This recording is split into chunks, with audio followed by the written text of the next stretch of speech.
Hey, hey. Hello, everybody. Welcome to the show. Thank you for joining me on yet another, I'm just going to say, fine Friday evening for me anyway.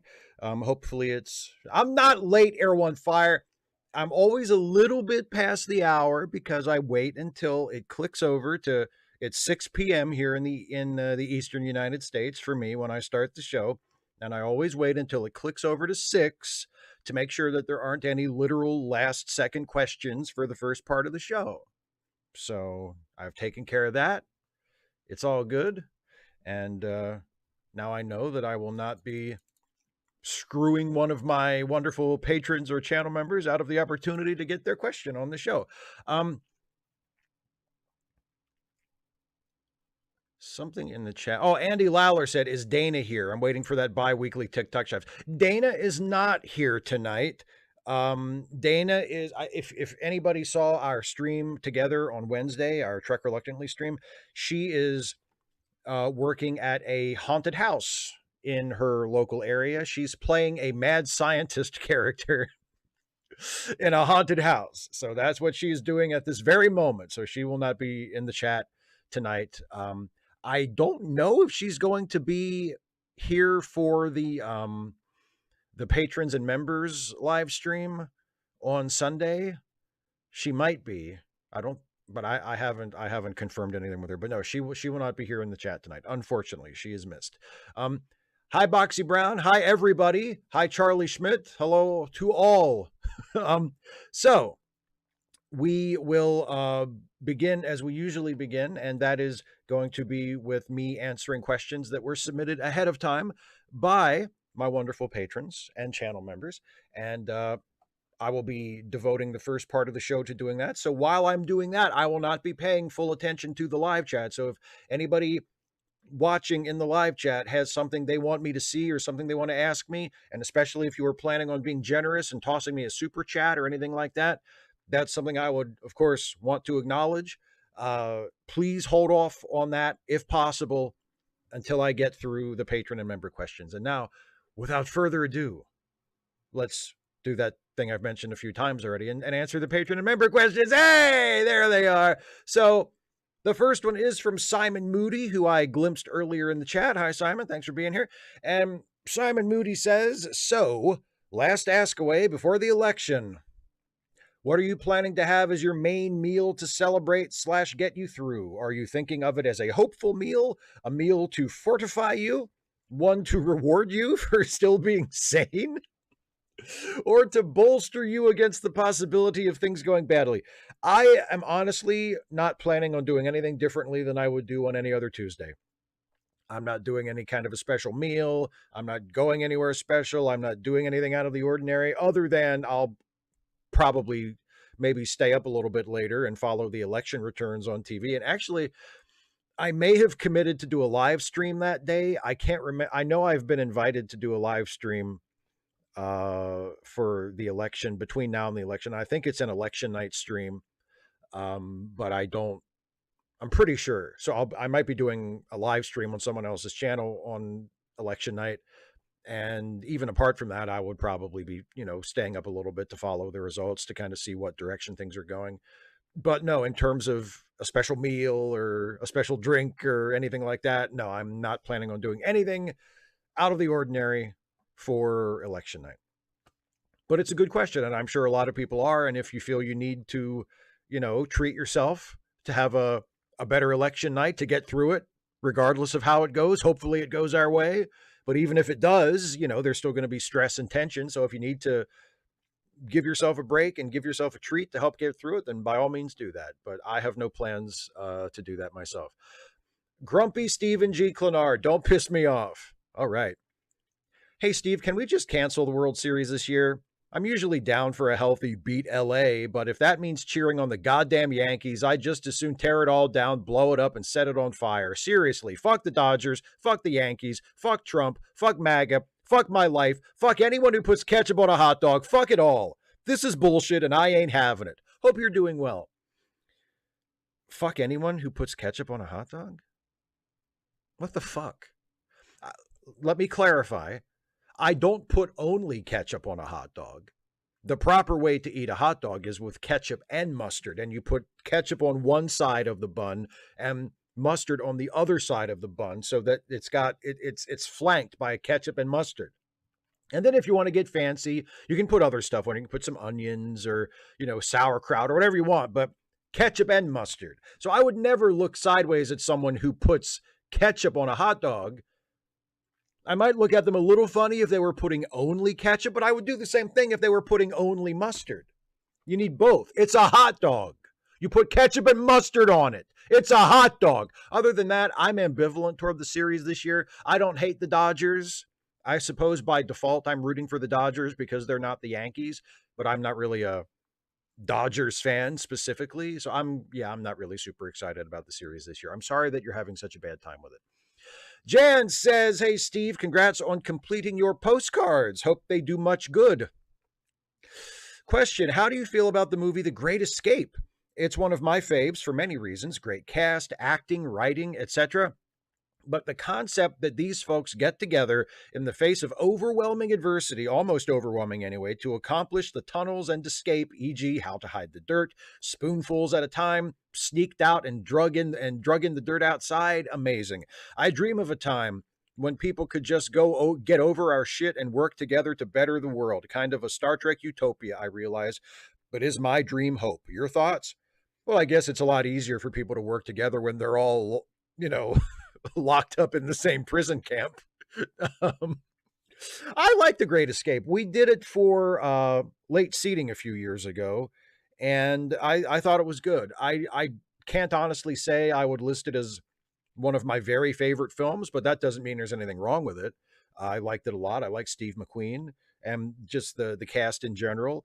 It's got that great motorcycle jump, which is so good that you don't even, if you don't already know it, and you're used to more elaborate, like modern day special effects assisted stunts in movies, you might not think it's that impressive, but when you watch it and you see that that's a jump that a real motorcycle rider had to actually do for that shot, and then they pull it off so smooth and so stylishly, and I mean, just it's beautiful. It's a thing of beauty.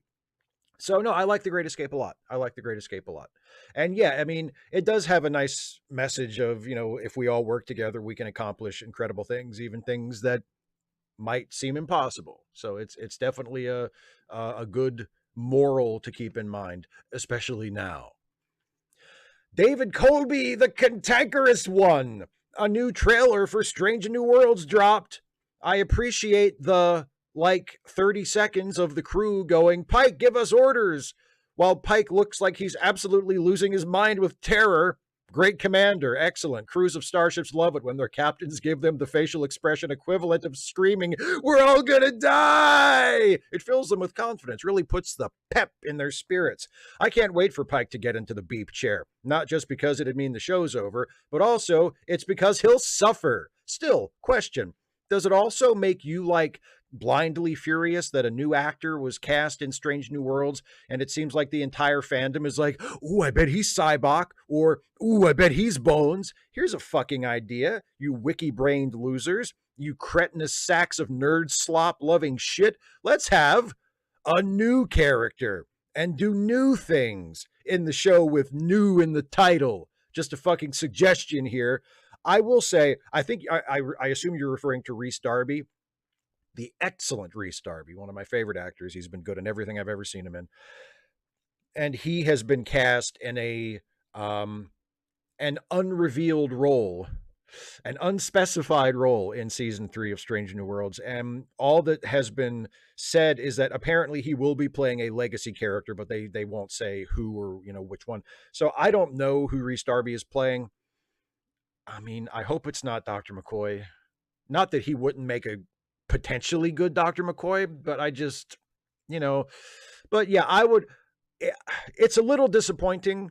It doesn't throw me into a blindly furious rage, but I like the show a lot more than you do. And I am sure whatever they give Rhys Darby to do, it will be worth having Rhys Darby around because he's excellent. And I'm a big fan of the show in general. So I'm not that upset by it, but I'm always a little disappointed when I hear that there's going to be another legacy character, because even though I really, really like Strange New Worlds, it's by far my favorite Star Trek show produced since Deep Space Nine.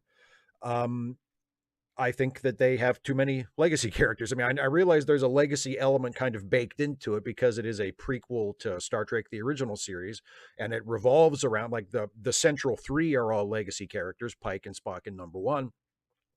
But beyond that core three, which are kind of, again, are sort of set into the premise, you really don't need all the legacy characters we've gotten. And yeah, I love the Strange New Worlds version of Uhura. I think she's been wonderful. And the Strange New Worlds versions of Chapel, and Dr. Mbenga, like, everybody has done a good job, but I would love it if they would introduce, if they're going to add characters to the cast, I would love it if they would add more original characters to the cast, like Carol Kane's character. Like, she's been, I mean, she wasn't in it very much last season, but the little bits of business that they gave her, she was terrific. She was terrific, as Pelia, the new engineer. So I would love more original characters. I would much rather see original characters than legacy characters. But I am very curious to see who Rhys Darby is playing. And actually, now that you mention it, if Rhys Darby is playing Sybok, I hope he just plays him as Rhys Darby with his New Zealand accent and his natural sort of lighter hair color. I hope he comes in and he just has like Vulcan ears, and other than that, he's just Rhys Darby as Sybok. I think that would be great. And ooh, those wiki-brained nerds, those wiki-brained losers you mentioned would absolutely lose their minds over that, and I would be loving every second of it. Barbara says, did you have flashbacks to 9/11 on January 6, 2021?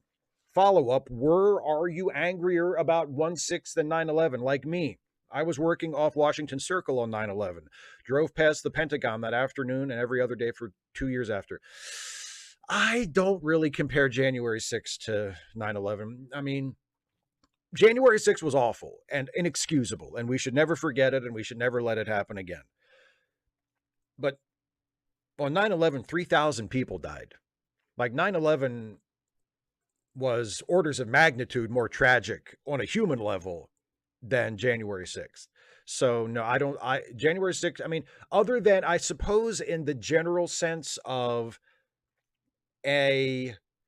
something happening, and you can just, as it's happening, not only that it's bad, but that it's historically bad, that people of future generations are going to know about this, and you're living through it. 9/11 and January 6th both have that quality, so they do have that in common. But in terms of a terrible day, a tragedy, I think 9/11 was way worse and way more significant than January 6th. But that's not to say that January 6th was not a complete, embarrassment and a terrible day, and an act of, everybody who went to prison for it should have gone to prison for it. It was absolutely awful and inexcusable, and there was not a single good thing about it. But 9/11, I don't know. And I certainly have never made that connection on my own. Some random geek who hates capitalism because capitalism creates poverty and their friends are in poverty. On Monday, the purchasing manager at work asked me, Jonathan, how are you doing? I honestly say, my friends, Naz and Linequin, have a negative bank balance of $16 because of a service they forgot to cancel, and I am flat broke until this Friday, payday, and can't help them. I hope they won't get an overdraft fee tomorrow to worsen the problem. FYI, they did get help on Monday, but they still need money, as well as Joanna in Phoenix posts the links. There you go. Check the live chat, everybody. The links, I'm sure, are there. The purchasing manager then said, well, that sucks for them, but that's their problem. You've got to worry about yourself first. How do you think I reacted? I pretty much went off on a rant. Isn't that one thing that is very wrong with the world? Oh, that sucks that you are poor, but that is your problem. I have to worry about myself. Yes, I know we have already talked about my financial situation, but how are Phoenix, Joanna, LQ, Naz, and Joey supposed to get out of poverty, which is their problem? They can't ask for help. Well, yeah, the way the purchasing manager responded to that is bullshit. Not just bullshit in like a moral sense of that they're just kind of dismissing people, struggling to get by as, well, it sucks for them, but it's not your problem. Like, but also, you obviously care about it. Like in that moment when he says, "Hey, how's it going?" and you respond by telling him all about your friends who are hanging on by a thread financially, it's obviously on your mind. You obviously care about it and are concerned about it. It's front of mind for you. And for him to just say, "Oh yeah, that sucks, but whatever, it's not your problem," like that shows that he has really shitty people skills. Like, never mind that it makes him seem like kind of an asshole for sort of just disregarding the plight of poor people like that. But to say that to you when he asks how you were, and then you say, "I'm really worried about my friends," and his response is, "Yeah, sucks for your friends, but fuck them, not your problem," right? Like what? Yeah, no, it's you had every right to respond the way you did, and yeah, that's bullshit. It's bullshit in every possible way. Lynn Kibblemom, who has voted, mailed a pile of postcards, and is nauseously optimistic about the election. I like that turn of phrase. I'm nauseously optimistic. Hi, Steve. There's a very old comic book story that I read in reprint and wondered if you know of it. It's called Judgment Day, published by EC Comics. It first ran in 1953's Weird Fantasy number 18 and was later reprinted in 1956. On a planet inhabited only by identical blue or orange robots, a Galactic Republic rep must determine if they're ready to join the Federation. After a tour reveals the blue robots are second-class citizens, he decides they're not ready and returns to his ship. In the final panel, he removes his helmet and reveals himself to be a black man. I know about this story because of the attempted censorship of it. For its 1956 reprint, the CCA wanted the final panel changed to make the character a white man. EC Comics told them to fuck off and reprinted the story in Incredible Science Fiction number 3 with no changes. But as the last comic published by EC Comics, who were harassed out of the comics business and shifted their focus to the non-Comics Code Authority compliant MAD. I have never read that story, but now that you have brought it to my attention, I cannot wait to read it. I'm going to track down a copy of it as soon as I can and read that story because it sounds amazing. And of course, as a Star Trek fan, the first thing it makes me think of is the great Deep Space Nine episode Far Beyond the Stars, where Captain Sisko finds himself living out the role of a black science fiction writer in the 60s who catches shit from his publisher, from his editor, for wanting to write a story with a black hero in the 50s. So it sounds like a very similar theme, only this story that you're referencing actually that it's not a story produced in the 90s about the 50s. It was actually written and produced in the 50s. That it sounds terrific. I really can't wait to look for it. So thank you for bringing that to my attention. I have not read that. Jennifer Whitesides, would you consider doing a Star Trek retro review of Mudd's Women? I watched it recently, and wow, it has not aged well. Also, I would be interested in your take on the Star Trek Continues eps on YouTube. I watched them recently, and it was pretty amazing. Thanks, Steve. Love your channel. Yeah, I'm going to do Mudd's Women at some point. I know it's in a batch of episodes that I have collected that I'm probably going to get to next year. I can't remember. I haven't actually laid out the schedule for the retro reviews for 2025 yet, which now that I've said it, I need to do that because I like to have those planned way far ahead. And I know I have a future batch kind of already assembled, and Mudd's Women is one of the episodes in that batch. So yeah, I'm definitely going to review it sometime, probably next in the coming year. And yeah, I can imagine it doesn't age terribly well from what I remember of it. It's been a while since I watched it, but from what I can remember of it, I can imagine that it has not aged terribly well. And as for Star Trek Continues, with the caveat in place that Vic Mignogna, the creator of it and the director of many of the episodes, and the guy who plays Captain Kirk, is, as it turns out, unfortunately, in his personal life and in terms of his conduct at various cons, is a huge piece of shit who has been accused of harassing people and just generally being a creepy sex pest asshole. Like, once we have that in place, and I've acknowledged that and made it clear that I do not approve of that and that I am not making excuses for that, as a work unto itself, I think Star Trek Continues is great. I think it's the best Star Trek fan movie, Star Trek fan project, because it's I think they did 11 episodes. Um, it's the best work of its kind. It's one of the best, maybe the best fan produced thing I've ever seen. Like, it's really good on a technical level. The writing is really good. The acting is really good. It's just incredibly well done. It's very impressive.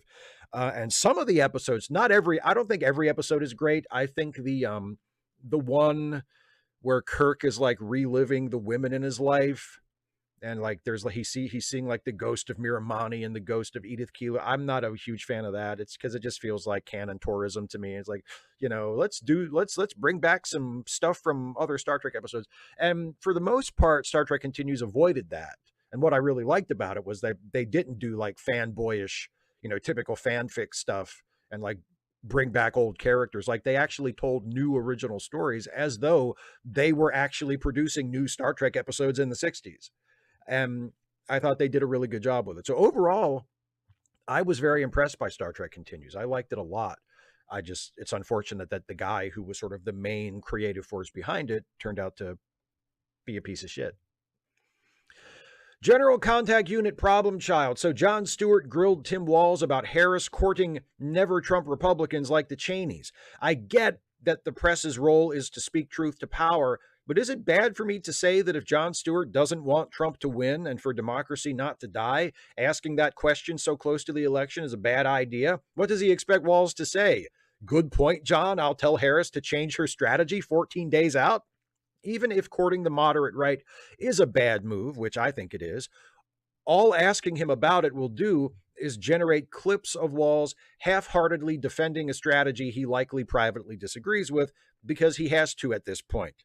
P.S. When my 3-year-old niece comes over, she loves playing with this Raphael plushie my parents got my older brother, i.e. her dad, in the 90s. We lost his mask years ago, and this is my attempt at replacing it by cutting up some old red underwear. And as he sometimes does, 255 AD had, or General Contact Unit Problem Child, I'll use your question name, included a pic. There's the Ninja Turtle doll. That's actually a pretty good mask. If that's like a homemade replacement mask using some old red underwear, that's pretty good job there. As for your question, yeah, I agree with you. I don't really think there's any point in asking about that at this point. I mean, I'm with you. I don't think it's necessarily the best strategy, although it doesn't bother me a great deal because I don't see Harris changing any of her policies to attract Republicans, to attract people like the Cheneys. It's more of her pointing out, hey, even these guys are voting for me. That's how dangerous Trump is. And if you're a lifelong diehard Republican and fucking Dick Cheney is voting for me, the Democrat, instead of Trump, what excuse do you have for voting for Trump? That's kind of the strategy. And like, I'm with you. I think it would probably be more productive to focus on trying to convince progressives who haven't quite decided to vote for her yet to vote for her than it is to court Republicans. But I mean, I guess it is what it is. That's what they're doing. And hopefully it works. But no, I don't think asking Walz about that on the Daily Show is going to accomplish anything good. I agree with you. Andy Lawler, who wants to remind folks that polls skew towards people who answer unknown calls, so maybe don't worry too much about them. Good point. Hope you're right. Hey, Steve, I don't know if you still follow The Lifestyle, but you've discussed your quasi-vegetarian/vegan diet in previous videos. I've been a dedicated carnivore my entire life, but in recent years, I'm about to turn 52, I found myself organically working non- or limited meat dishes into our household menu, learning to cook international dishes like Indian curries and West African jollof rice, along with adapting other vegetable-centric dishes keeps things interesting. When you have your meat days, do you have a go-to dish like it's Steak Saturday, or just enjoy a variety of dishes, whatever catches your eye? Thanks, and have a great weekend, everyone. Well, thank you as well. Yeah, it's mostly a variety. It depends on what I feel like that day. Sometimes if I have a particular yearning for, you know, a specific dish, I will say to myself ahead of time, oh, this Saturday I'm gonna, you know, I'm gonna order the steak tips from that restaurant down the street that I really like, or I'm gonna do this or that. You know, sometimes it's fast food, sometimes it's something from a slightly nicer place. Sometimes I'll get something at the grocery store and cook something that has meat in it that I wouldn't ordinarily cook during the week. It really depends on what kind of a mood I'm in, and you know what else I'm doing during the day, how much time I have, and all it depends on all sorts of things. But no, I don't have like a set uh meal that I always have on Saturday, or that I sort of rotate in and out of on Saturday. It really depends. But yes, other than Saturday, and occasionally holidays, uh I still am a vegetarian during the week, and Saturday is my regular designated cheat day. Joe C. Hi, Steve. The Legal Eagle YouTube channel has some strong words about Donald Trump. It's worth a listen. That is all. Thank you for the recommendation. I am a regular viewer of the Legal Eagle. I have not seen his new video. I've seen it recommended. The one where I assume he's talking about the election. I haven't had a chance to watch it yet, but I'm looking forward to when I do get to watch it, because I am a big fan of Legal Eagle. Murray Ziller, hey Steve, just watched your video on Trump and the military.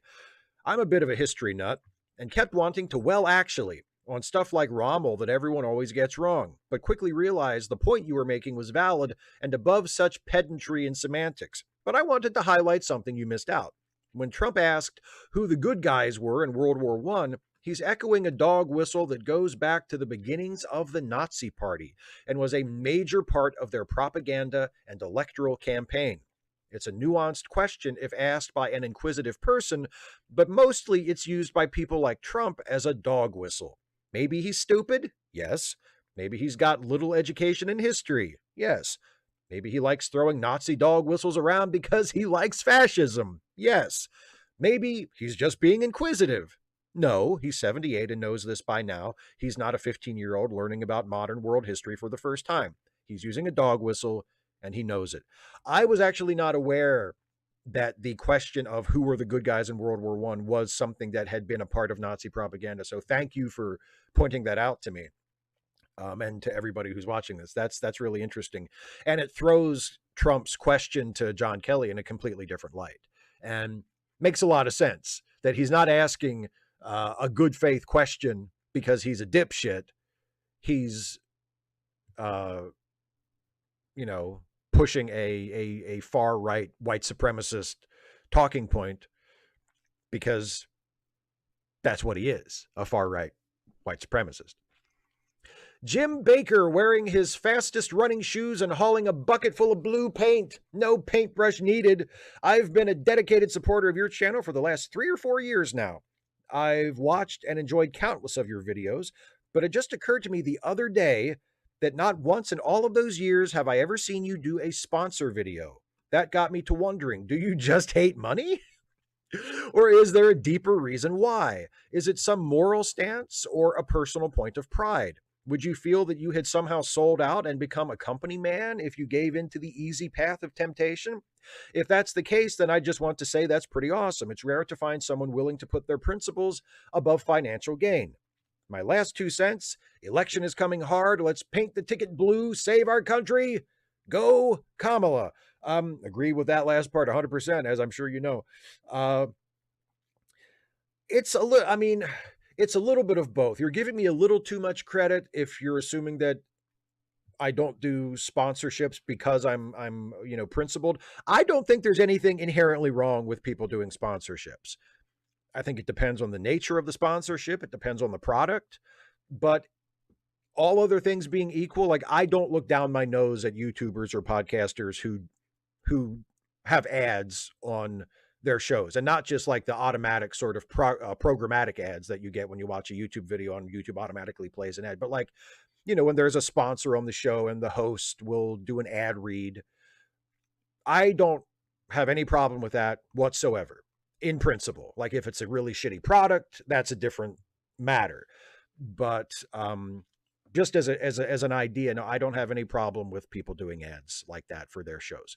And if I were ever offered such a sponsorship for a product that I was comfortable endorsing, that I felt suited me and suited my audience and suited the kinds of videos I make, and they were offering a decent amount of money for me to do it, I would at least think about it.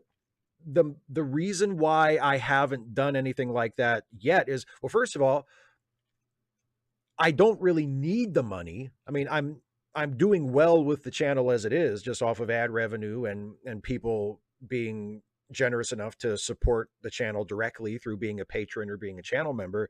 I haven't gotten rich off of it, but I've done pretty well. I've been able to pay the bills and save some money, and I'm not like living a life of luxury, but I'm doing all right. You know, I'm taking care of what I need to take care of. So I'm not feeling like desperate for more money. More money would be nice, obviously, but it's not something that I feel like, well, I need to start doing stuff that I haven't done up to this point just to get more money. Like, it's not, I'm not in that situation. Thankfully, I'm not in that situation. So that's part of it. Another part of it is I do occasionally get sponsorship offers. I mean, my channel has grown to the size where I do occasionally get sponsorship offers, but I've never gotten an offer for a product that I felt like I would feel good doing an ad for. Like, I get sponsorship offers for like gaming chairs. You know, that's one that I get repeatedly. Not, I mean, not like every day, but recurringly throughout the year, I'll get contacted by somebody. Hey, Steve, we think your audience really love this brand new state-of-the-art gaming chair. And I'm like, look, nothing. If you play so many video games that you need like a specially designed chair in order to be comfortable playing them, good for you. And I hope you get the chair that works for you, right? I think the fact that that thing exists and there's a market for it and people who want it or need it can get it is great. I don't play video games. I don't feel like, I mean, I don't know anything about gaming chairs. I don't have any particular interest in video games in general or in the chairs that people sit in to play them. So it would just feel weird and out of character. And not just, I mean, for me as a person, not for how I present myself on the YouTube channel, but just, that's not, why would I endorse that? You know what I mean? And that's just one example. There have been other products that I've been offered that it just feels like, nah, I just don't, you know, it's not something I would ever personally use. It's not something that I find interesting. You know, and I don't feel any pressure financially that I feel like I have to do it. So I just don't do it. You know, so I mean, part of it, I guess, is it's kind of a principle thing because I don't want to endorse things that I feel like I would never use or that people would not associate with me naturally. But part of it is also that, you know, I don't really need to. So yeah, but thank you for noticing and thank you for the kind words. And if I ever do do a sponsorship like that, I hope it's for something that is at least not so, you know, offensive that you that you lose respect for me. Agent Meister, the most sensational character find of 1940. Hey. Peldor Joy, Steve. A bit of housekeeping first. This is the last Ask Away before polling day, and for what it's worth, as someone who does not live in the U.S., I'd like to thank you for the part you played in what will hopefully be a Democrat victory. You have put out a load of content trying to show people what a despicable person Trump is, and however November 5th plays out, thanks for all you've done. Now to less serious matters. I recently watched the entire Before trilogy in one sitting. 5 or so hours well spent. Excellently written, with wonderful portrayals by Julie Delpy and Ethan Hawke. I return to these movies every couple of years. They have such a simple premise, just two people talking, and they are a breath of fresh air compared to so much of the CGI-laden dreck being churned out. I'd love to hear your thoughts on the Before movies if you've seen them, and if you haven't, then there are worse ways to spend an afternoon. Finally, to everyone watching who can, please vote blue. No, I really like those movies too. I agree with you. I really like those movies too. And it's not just, I mean, you're right. It's the fact that they are just simple character-driven drama, well-written, carried by the actors, two actors who are very strong actors, who know what they're doing, who know how to carry a scene, who know how to carry a whole film. And that it's been like a long-term project, you know, that it's something that has been returned to every few years. So we get to see these same actors playing these same characters now at different stages of their lives. And that's, you know, a neat thing.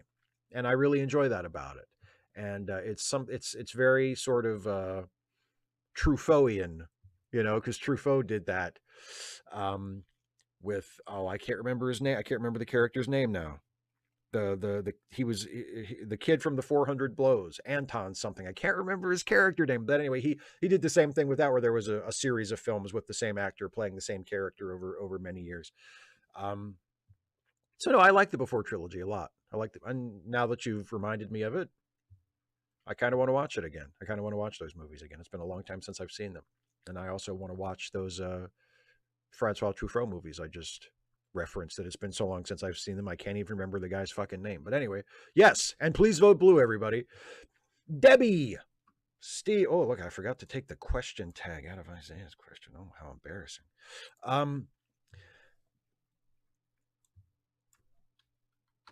There we go. Fuck. Anyway, Debbie, Steve, I really do not know what to ask. So I would rather just give you some money for the chat. I really enjoy your videos. Miney. Okay, I don't know what the Miney business is about, but thank you, Debbie, so much. I really appreciate it. You don't have to ask a question if you don't want to. It's voluntary. It's not expected, but it's appreciated if you do. And thank you very much for being a supporter. I really think that's terrific, and I couldn't do it without you and without people like you. So I appreciate it. Now, Isaiah Taylor says, so Steve, what is your favorite Star Trek horror episode? Halloween is next Thursday. For me, it's TNG's Night Terrors, March 1991. It's such a chilling episode and very creepy, especially when the Enterprise is stuck in the rift for weeks on end and has lost power. Oof! Makes my skin crawl. What are your thoughts on Night Terrors? Eyes in the dark. One moon. Also, did you see the news of the launch of Europa Clipper on a mission to study one of Jupiter's moons, Europa? I'm stoked. I even created a special meme for the occasion, and Isaiah shared the meme with me, and I will show it to you as soon as I get the Ninja Turtle picture off screen. There it is. That's the meme. Get in, loser. We're going to Europa. Nicely done. Nicely done. I did see that. I am excited for it. That's really cool. Those Jovian moons are still kind of shrouded in mystery, but are so full of promise. There are a lot of people that think that the best chances of finding some form of life in our solar system outside of the Earth are going to be found in either one of the moons of Jupiter or perhaps one of the moons of Saturn. So, it's really really exciting. And as for Night Terrors, yeah, that's a really good episode. That's a really good episode. The idea that, like, it's the idea that they can't sleep and that's causing them to go a little batty. I think that works really well. It's a really good episode. What is my favorite Star Trek horror episode? Night Terrors is a good one. I mean, I might go to my favorite Voyager episode, which is The Thaw with Michael McKean as the clown. That's kind of a horror episode. I think that's a really good one. The one, is it Distant Voices? The one on Deep Space Nine where Dr. Bashir is, he's like trapped. He's in a coma and he's living it out in his head, where he's walking through like an abandoned image of the space station, and he encounters people who he knows, but they're just representations of his psyche, and he keeps getting older and older as he goes. That's a pretty good one. And then sticking with Deep Space Nine, Empok Nor, the one where they go to the abandoned space station to get parts, and Garrett kind of goes nuts. That's a good one. But yeah, one of those. I can't decide which one, but those are all good episodes. And as is Night Terrors, really good episode. Ben Douglas. Hi, Steve. I have heard it argued that money in politics is not just an important issue, but the only issue that matters. Care about climate change? Money from big oil keeps us from solving it. Healthcare? That's money from big pharma and insurance companies. Gun violence? NRA money. Even culture war issues, the argument goes, are deliberately amplified by corporate media to keep us from getting together to deal with the real issues. This seems to me to be a bit simplistic for a complex world, but I wanted to get your take on it. I agree with you that it is simplistic to just sort of say everything is about money. But at the same time, that's not untrue. Money is a very, very big influence in politics because we live in a capitalist society, and money is a big influence on everything. That's the thing. It's not unique to politics. Money is the most important factor in almost everything in our society because this is the kind of society that we have, where money can at least help with almost every problem. It's not as simple as saying, well, money can fix everything, but money can make most things better, and a lot of problems in society are due to the fact that a lot of people don't have enough money. So, I mean, yeah, money is incredibly important because of the way we have arranged our society.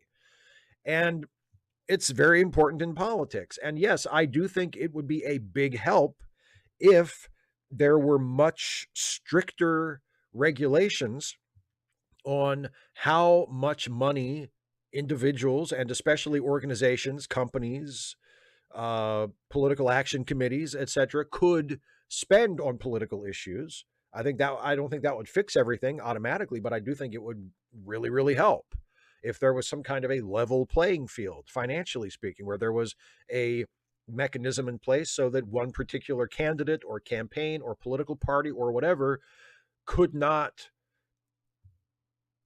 achieve such a great advantage financially over its competitors that there would be very little hope of competing with it. I think that would be a great help. I don't think it would fix everything because, like you, I think it's a little simplistic to just say, oh, it's money, but money is definitely a part of it. And money is definitely a part of it that needs to be addressed and needs to be changed, for sure. Air One Fire, the reincarnation of Count Orlok. Hi, Steve. 20 horror movies since the last stream. Goddamn. I thought In a Violent Nature was a well-done slasher, but I didn't really care about anything that happened at all. Fair enough. Frankenstein Created Woman was great until it totally went off the rails after they reanimated the woman. Still a good movie, but the find of the month has been Shadow of the Vampire. Holy shit, what a movie. What an ending. Have you seen it, and what do you think about it? And can you recommend me something more? Breast wishes.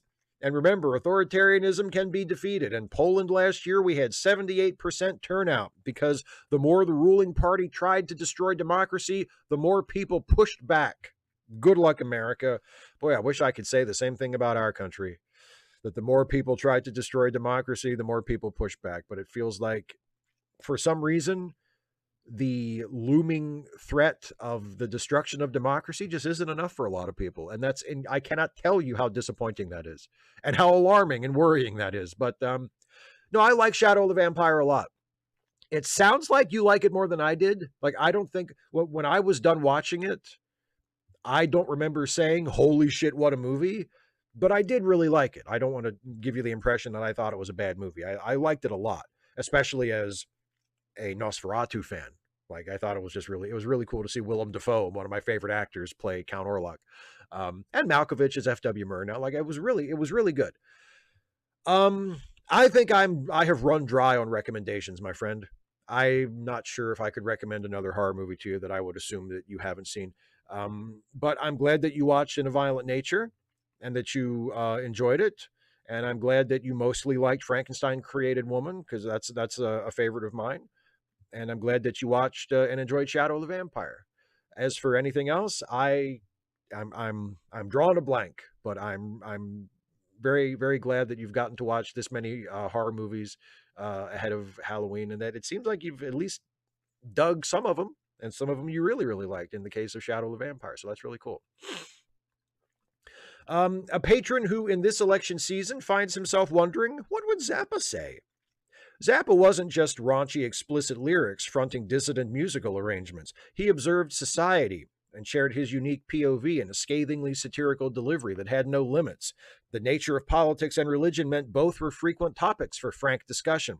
In the mid-'80s, FZ noted the biggest threat to the U.S. was not communism, but fascist theocracy. 40 years later, and Christian nationalists are on the verge of implementing their brands of morality, history, and constitutional interpretation in an attempt to keep America right, white, and contrite. The satirical lyrics for MTG of the B6, the skipping dipshit, MAGA maggots, and the diapered Dan will never be sung. What would Zappa say? That which he always said. With a flag and a Bible, folks are about liable to buy any lie. There's a big difference between kneeling down and bending over. Get out there and register to vote.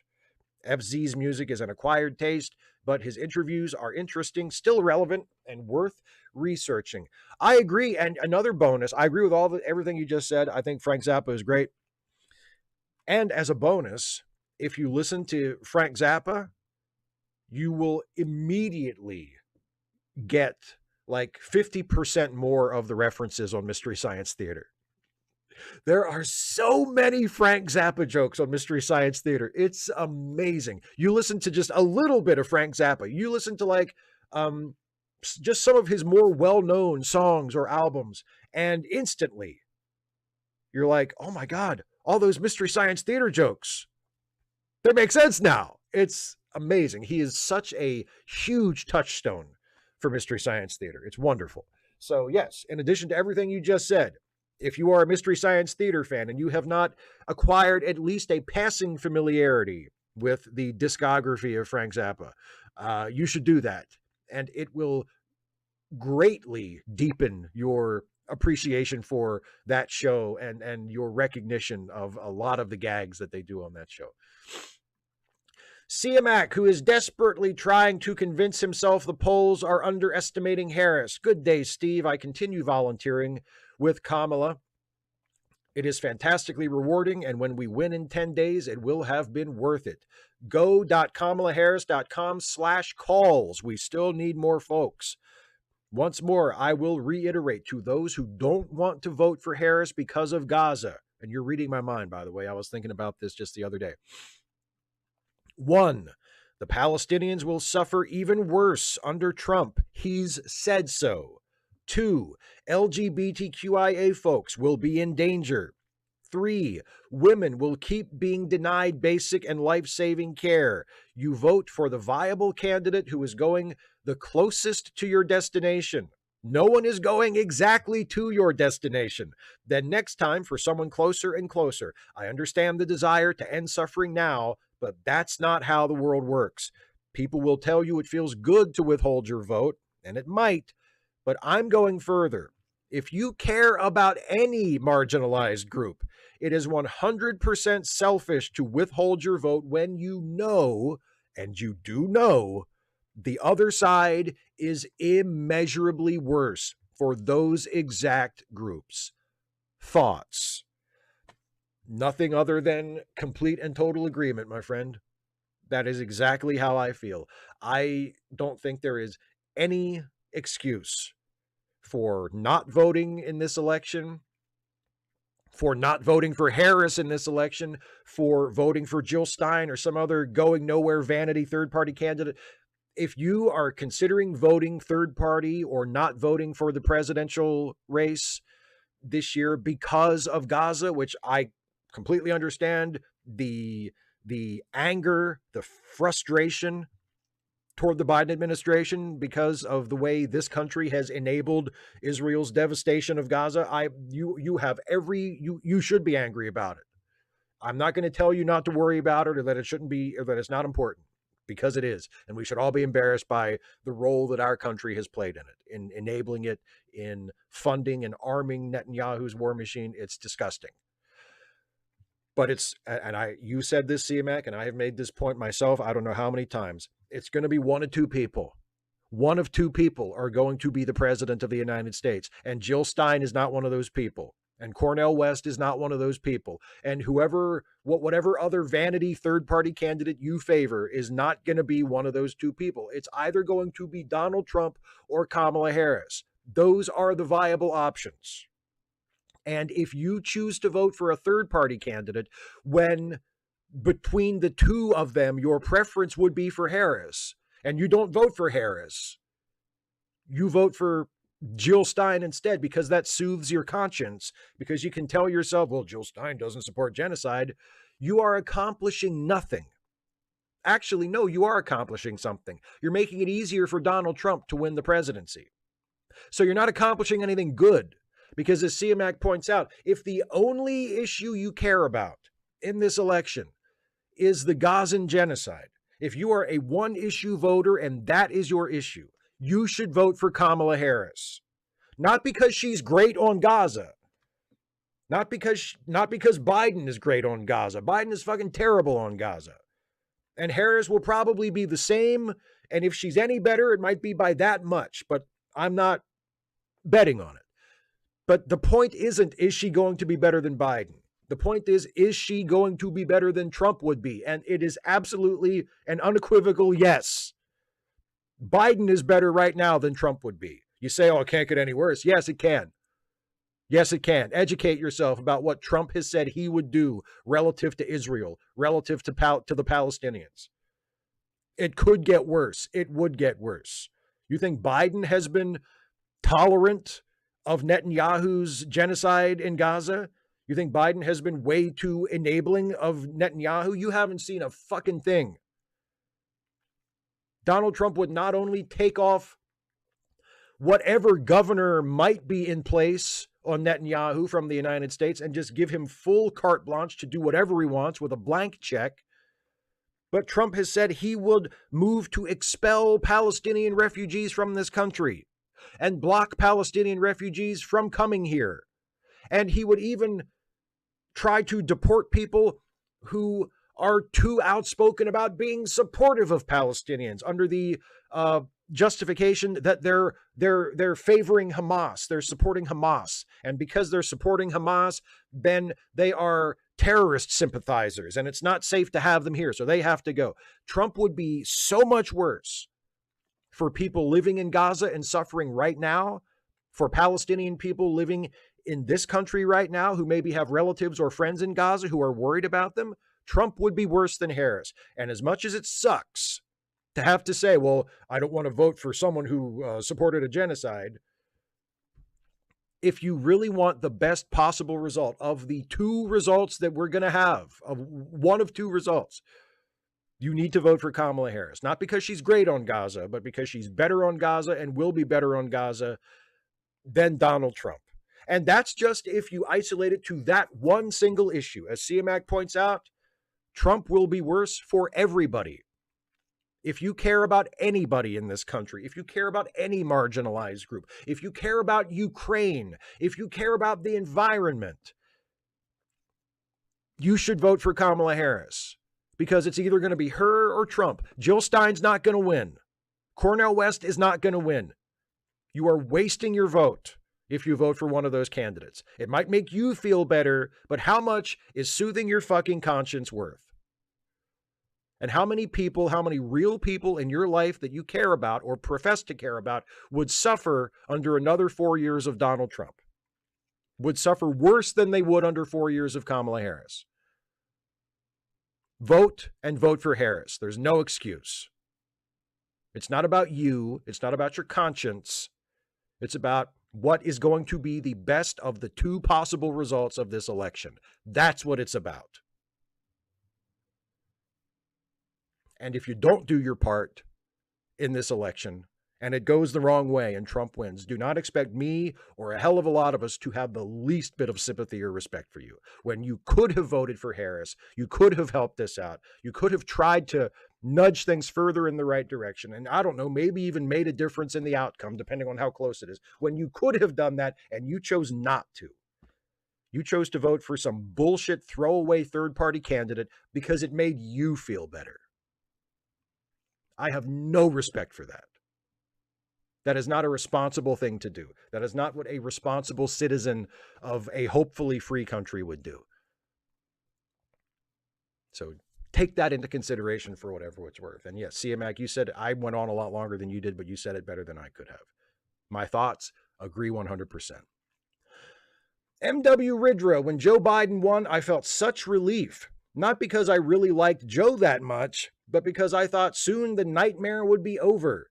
January would come, and I'd never have to hear about Trump again, aside from updates on criminal proceedings. Certainly, the GOP wouldn't want to have anything to do with such a loser, right? And he just didn't go away. We never got a break from him. He's like a cancer that went into remission, then immediately came back.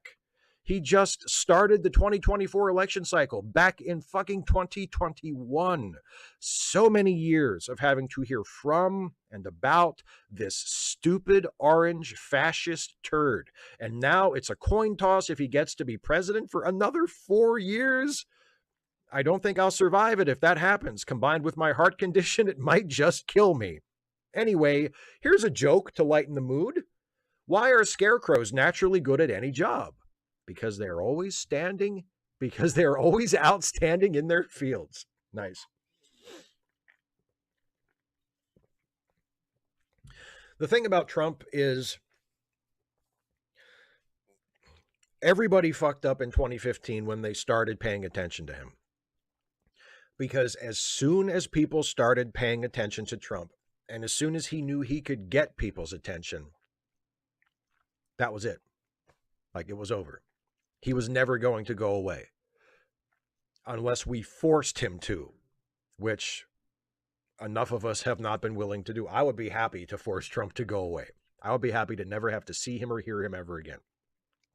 But people who decide what stories get on the news, people who decide where to send the cameras, where to send the reporters, they can't let him go. They can't not pay attention to him. And here we are, we're stuck with him because we made the mistake of making eye contact. And he's one of those guys. You ever have a friend, or maybe not even a friend, just an acquaintance, and you do something nice for them one time because you feel sorry for them and they need a hand, or maybe they're having a bad day and you buy them a drink, or you just say, hey man, how's it going? Like you show them an act of kindness once because you feel bad for them, and you pay for it for the rest of your life because now they will not leave you the fuck alone. And you didn't intend to make that person your best friend and to have them hang out with you all the fucking time. You were just trying to be nice to a fellow human being once, and they would not let you go. That's Trump on a national level. We paid attention to him back when this all started in 2015, and he has not let us go. So hopefully this is the breakup. Hopefully on November 5th, this is the permanent breakup where we say, hey, dude, we don't want to be your friend, okay? We don't have anything in common. I think you're a piece of shit. You're a bad person. I don't want to spend any time with you. I regret the time we've spent together already. Go away. That's what we need to do. We should have done it a long time ago. Kara, a.k.a. the Tolkien Nerd. Hi, Steve. I know you did a video for Joe Pevney, and you probably have a book of video plans at least 10 inches thick. However, have you also considered doing a video about Gene L. Kuhn? There are YouTube videos about him, but I think you could do better. What do you think? Good prospect or no? Kara. No, I think it's a great idea. I have a topic that I've put up for a poll for a Trek Actually video once or twice, and it's never really gotten any traction. But I think it's the title of it is who actually created Star Trek. And if I ever get to do that one, there's going to be a lot of Gene Kuhn stuff in that, because the idea is basically to talk about the writers and producers on Star Trek other than Gene Roddenberry, who had a major hand in shaping what Star Trek became. And Gene Kuhn is right at the top of that list. Gene Kuhn was so, as you know, I'm sure, because you brought it up, but Gene Kuhn was incredibly important in making Star Trek what it turned into, in setting the tone for that show, in crafting the relationships between the characters. And so was Dorothy Fontana. But Gene Kuhn was formative for Star Trek. So if I ever do that video, I will talk a lot about Gene Kuhn, because yeah, you're absolutely right. He was Super important. Super important. Joe McClory, no question, but I rewrote the Guy Fawkes poem and wanted to share with my fellow Shives viewers. So here we go, and I will read this. I apologize ahead of time for butchering the meter, which I'm sure I will from time to time, because it's been a while since I've read the actual version of this poem. So, remember this 5th of November, the January 6th treason and plot. I know of no reason why this election treason should ever be forgot. Don Trump and his codependents did the scheme contrive to subvert the democracy, all for 45. 4 fake electors to prove democracy rejectors. But by Pence's providence he did fail. With over 50 lawsuits his lawyers flail, with 88 charges for 34 convictions so far. The rest of the poem was praising the king. I won't continue that form, for it isn't my thing. Some might think I exaggerate. My arguments make me a dope. But if his followers saw a Dem do what he did, they would demand they be put to the rope. Nicely done. Nicely done on Joe's part, not on my part for that not all that great recitation. But that's a really good rewrite of that poem. Nice job, and thank you for sharing. Russell, hey, Steve, due to some recent tragedy these last 2 weeks, I'm going to a Q&A in entertainment, so it's going to be about Star Trek. I'm always happy when I get to geek out about Star Trek. Anyways, I saw as an option in a voting poll you had listed, is Star Trek the Motion Picture a good film? Well, I am curious, because who knows how these polls will go. But from my take, I feel the motion picture was too much like Space Odyssey, and combined with a story that it did in the TOS series titled The Changeling. And keep in mind, this was the idea to attack Star Wars, which was huge a year prior. So with all that being said, is it a good movie? And if so, why? See you in the Hangout. Well, I'm not going to get into all bunch of detail now, because if that becomes the topic of a future video, I don't want to shoot my shot here. I want to save it for the video. But generally speaking, I think it's... My answer is going to be mixed. Because having watched the motion picture again relatively recently, and by relatively recently, I mean, I think I watched it a few months ago. What I have said about it all along still remains true, which is that it's way too long and takes too long to actually get going, for the plot to actually get moving. And as you point out, it does feel too much like 2001: A Space Odyssey for a Star Trek movie. And I love 2001: A Space Odyssey. 2001: A Space Odyssey is one of my favorite films ever. It's literally like number 2 or 3 on my all-time favorite list. It's a masterpiece. But it's not the right pace or tone that I would want for Star Trek. And it's not something that I think should be used as like a direct inspiration for a Star Trek movie, or that a Star Trek movie should try to map onto as a model. I think they're two very different things. But on the upside, what I noticed this most recent time I watched the motion picture that I never really thought before is that once things do finally get moving, and especially once you get past that wormhole thing where everything moves in slow motion, which is like just so perverse. It's like the movie has been moving so slow up to this point, and then there's this whole long scene where it's literally moving in slow motion for no reason. They encounter this random space anomaly that has something to do with the engine imbalance, and everything moves like incredibly slow for no reason. Because that didn't have to happen in the story. That didn't really accomplish anything narratively, you know. But once you get past that, it does actually pick up. And from that point forward, it's pretty good. So once you get past the incredibly slow beginning and get into the part where it's actually starting to move and things are starting to happen, it gets pretty good from that point on. So it is a good movie in part. I will say that. It is a good movie in part. And it is certainly not the worst Star Trek movie. Not by far. And finally, last question from Brian Baker. Steve, I'm sick of the election news and I already voted. So I have a silly question. Do you think that an actor's personal life should affect the enjoyment of their work? I'm thinking about some of the behavior of someone like William Shatner, who was reported to be difficult by Trek cast and crew.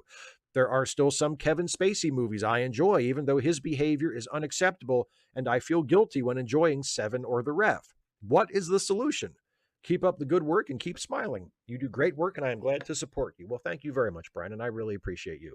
I've no, it's not for me or anybody to say whether or not an actor's personal life should or shouldn't affect the enjoyment of their work. That's not the kind of thing you can just lay down as an objective rule. It depends on the individual person watching the work, and it depends on the actor or the artist in question and what they've done and how you as an individual feel about it. So it's an incredibly subjective thing. There is absolutely nothing wrong with it if you feel funny enjoying a Kevin Spacey movie because now we know what a monster he is. I think that just means you're a normal, empathetic, compassionate human being. And you feel a sense of guilt or a sense of queasiness about enjoying work made by someone who you now know is a profoundly bad person. There's certainly nothing wrong with you for feeling that. And look, I'm right there with you. With Kevin Spacey in particular, my favorite Superman movie is Superman Returns. It's not just my favorite Superman movie, it's my favorite superhero movie, period. I love Superman Returns. Kevin Spacey's all over it. And it was directed by Bryan Singer, who is also a huge piece of shit in ways very similar to the ways in which Kevin Spacey is a piece of shit. That sucks. Like, it's really difficult for me to watch that movie and not think about that. I am able to watch it, and I do still enjoy it, but I will say this, I don't watch it nearly as often as I would if those things about Kevin Spacey and Bryan Singer were not true, or at least if I didn't know about them. It does affect my willingness to watch that movie, even though as a film, I still think it's wonderful, but I don't always feel like watching it because of that. Like, it affects my ability to enjoy it, and that sucks. And I don't think there is a solution. I love The Ref. I think The Ref is a great movie. I used to watch The Ref every Christmas. I love that movie. I've loved that movie since I first saw it when I was like 14. I love The Ref. It's so funny. It's not as much fun to watch anymore because of Kevin Spacey. You know? So yeah, it sucks.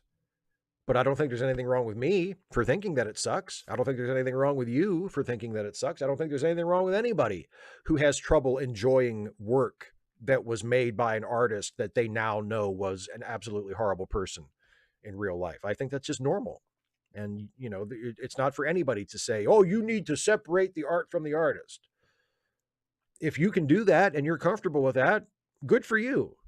Like, I'm not saying that you're a bad person. If anybody says, I can watch a Kevin Spacey movie and it doesn't bother me at all. Okay. I'm not saying you're automatically a shitty person because of that. Good for you.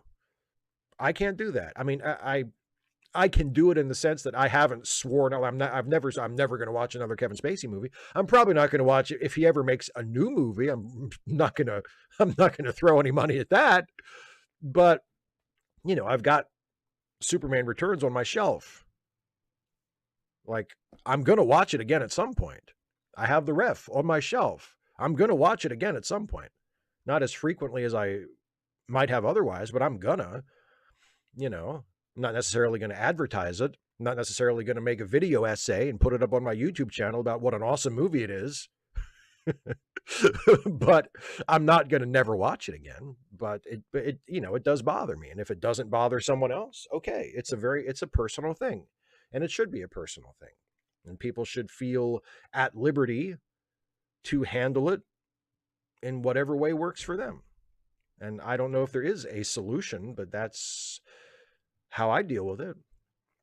So anyway, that was, as I said, the last of the patron and member questions.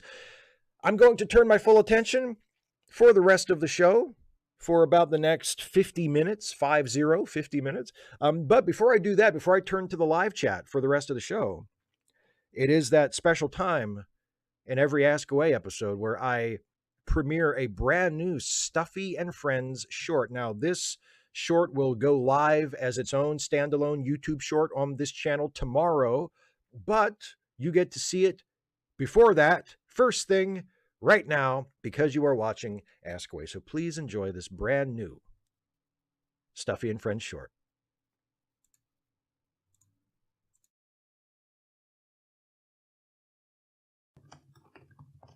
Hey, Steve.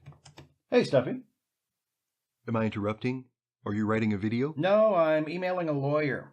I just found out some of my videos were used to train an AI without my permission, so I'm gonna sue. Are you sure about that? Yes.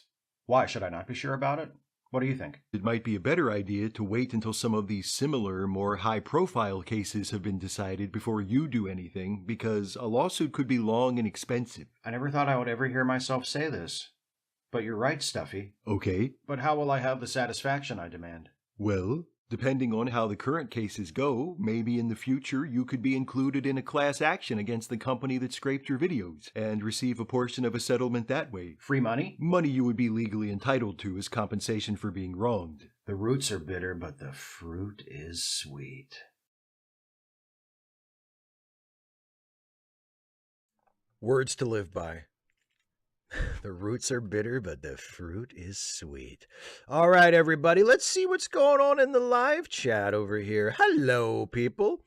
Oh boy, they're just popping up everywhere. Let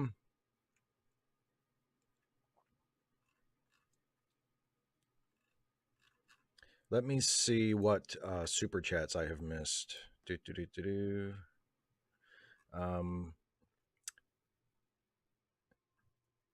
Oh, Debbie Bannister threw one up there. Thanks, Debbie.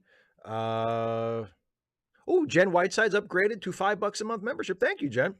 Philip Schwartz with a super chat. I voted for Stein in 2016. She didn't do anything outside of general elections to grow the Greens. It was a waste then and now. Donald J. Trump got to pick judges. You are absolutely right. You are absolutely right. John Burns with a super chat. Europa gives me a question. What gives a member of any species the right to request another species to enter their planet and intervene? Remember the Genesis device limitations? No life. Google them.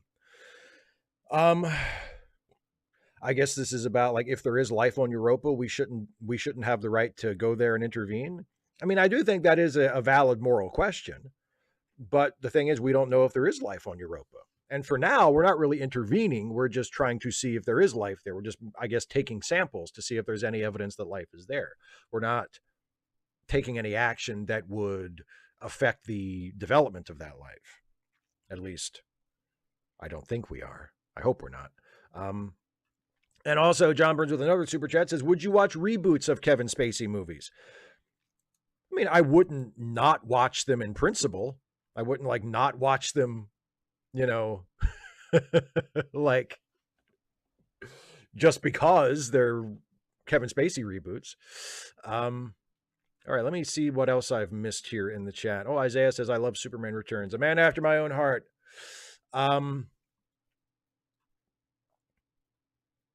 Yeah, some random geek agrees with me. The Ref is a good movie. It's an upsettingly good movie, given the fact that Kevin Spacey is in it.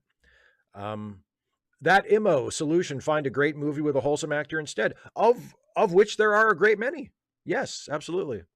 I think it's more of the issue is more like, you know, if you already love the movie and then it turns out after you already love the movie that somebody involved with it is a huge asshole and, you know, you can't ignore it. That's when it becomes an issue.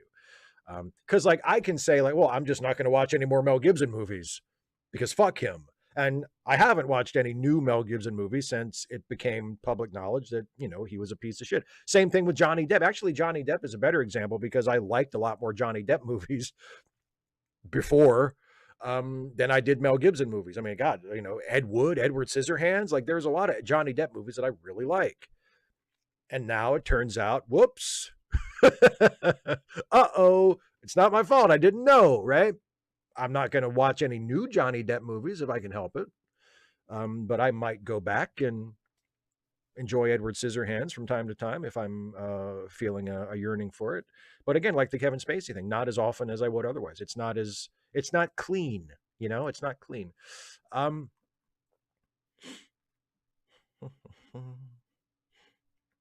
Double Guitar says, that's nice to hear, Steve. I was judged for saying I'd probably watch a Roman Polanski film again.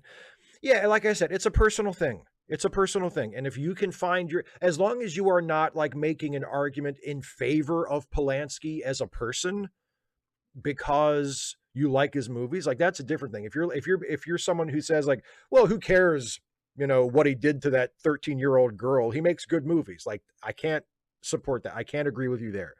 But if you're saying like I can still watch Chinatown and appreciate it, even though I know what Polanski did, like that's a separate issue. And that's something that I think people should be able to navigate for themselves. Yuli Kitten, Steve, do you think Kamala is going to win? Yes. I am cautiously, or as someone said in one of the questions, I am nauseously optimistic. Yeah. You versus me says, did I just get practical legal advice from Stuffy? Perhaps you did. Perhaps you did. Fadeaway X, who be stealing Steve vids? I don't know. Or is somebody stealing my vids? I'm not aware of this.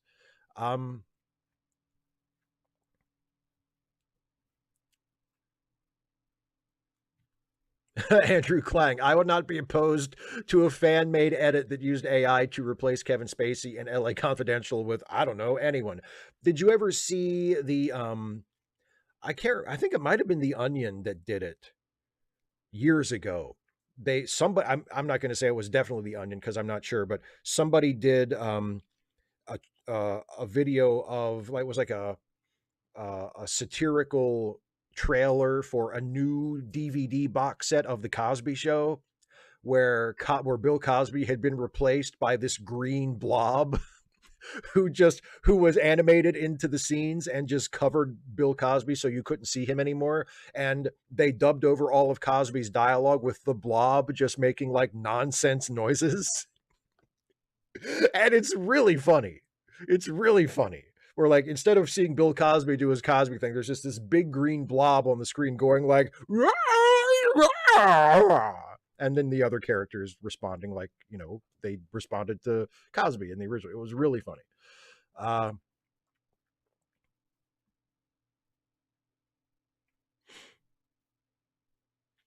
Fadeaway X says, do you have a bug out plan if Trump wins and manages to enact the man in the high castle regime that he clearly dreams about, given you're a clear enemy within? I don't know. Hopefully I'm small enough to fly below the radar long enough that I can come up with something. John Burns says, watching an actor's performance does not endorse. Well, no, not necessarily. It's more about a personal thing. It's more about how do you get past it, Kirak 2011 with a member message says, isn't it ironic that Trump did a public stunt as a McDonald's worker and now McDonald's has to recall their quarter pounder due to the E. coli breakout? So take that, Trump. Is it ironic, or is it more a causation scenario? No, I think the recalls were in different states, but hey, CMAX here. Hello, my friend. Says, just to emphasize, I have many relatives in Iran who may be hit by Israeli weapons from the U.S. I'm also voting for Kamala. I feel no conflict in this at all. Thank you for saying that. Yeah, I feel like we're very much on the same page here. Like it's going to be one of two people. Like that. There aren't infinite options. There are two viable options, and one is clearly better. So I don't see why people should be. I mean, I understand it on an emotional level, but on a practical level of making the best of the available choices, don't beat yourself up for making the better choice, even if the better choice is not the perfect choice, which it's not. But don't beat yourself up over making the better choice. You're doing the right thing. You're doing the right thing.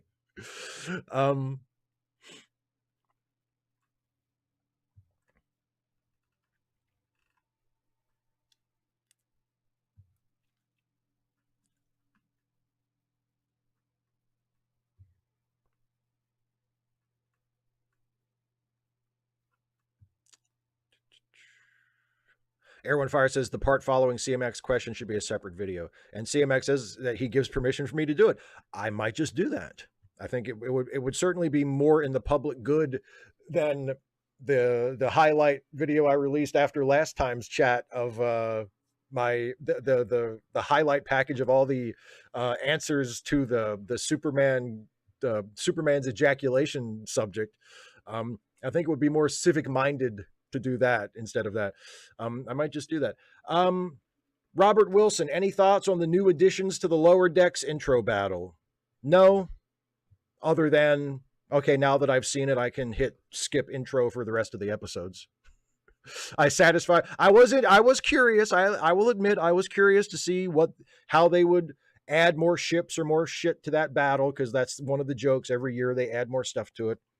And now that I've seen it, I can skip intro because, I've already heard the Galaxy Quest theme, so I don't need to hear the music. And now that I've seen the additional jokes, I can safely just save myself that minute and get right into the episode. From My Brain says, thank you for making the Jellicoe video. You're welcome. I owe that video a lot. That was my first really big Star Trek video. I wouldn't be doing Trek Actually videos if not for that Jellicoe video and for that Jellicoe video being popular. So thank you. I'm glad you enjoy it. Some Random Geek says, which is better, Wendy's or McDonald's? Wendy's. I don't turn my nose up at McDonald's. I'm not like a snob who's like, oh no, not McDonald's. Like, it's all fast food. Let's not get too uppity about it. Like, it's all fast food. But I don't turn my nose up at McDonald's, but Wendy's is better. Yeah, Wendy's is better. Skeptics and Scoundrels says, replacing problematic actors with AI is an interesting idea. For example, in Hercules, the series, we could replace Kevin Sorbo with Kevin James.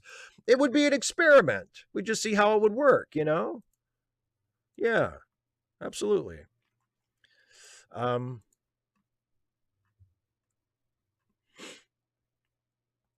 Isaiah Taylor says, this election has made me activate my imaginary emergency broadcast system in my head.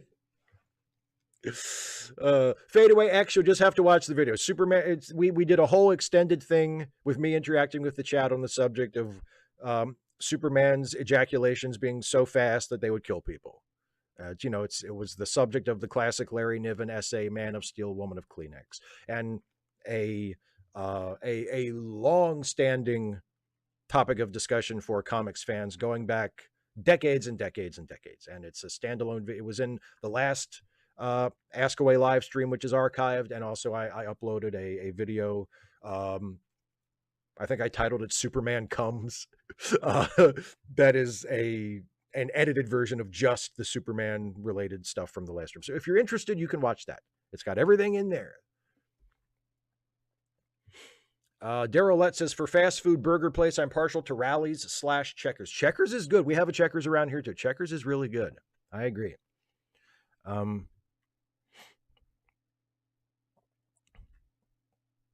Neolithic Gaming. Can you explain why some people on the far left seem to want Trump to win versus Kamala?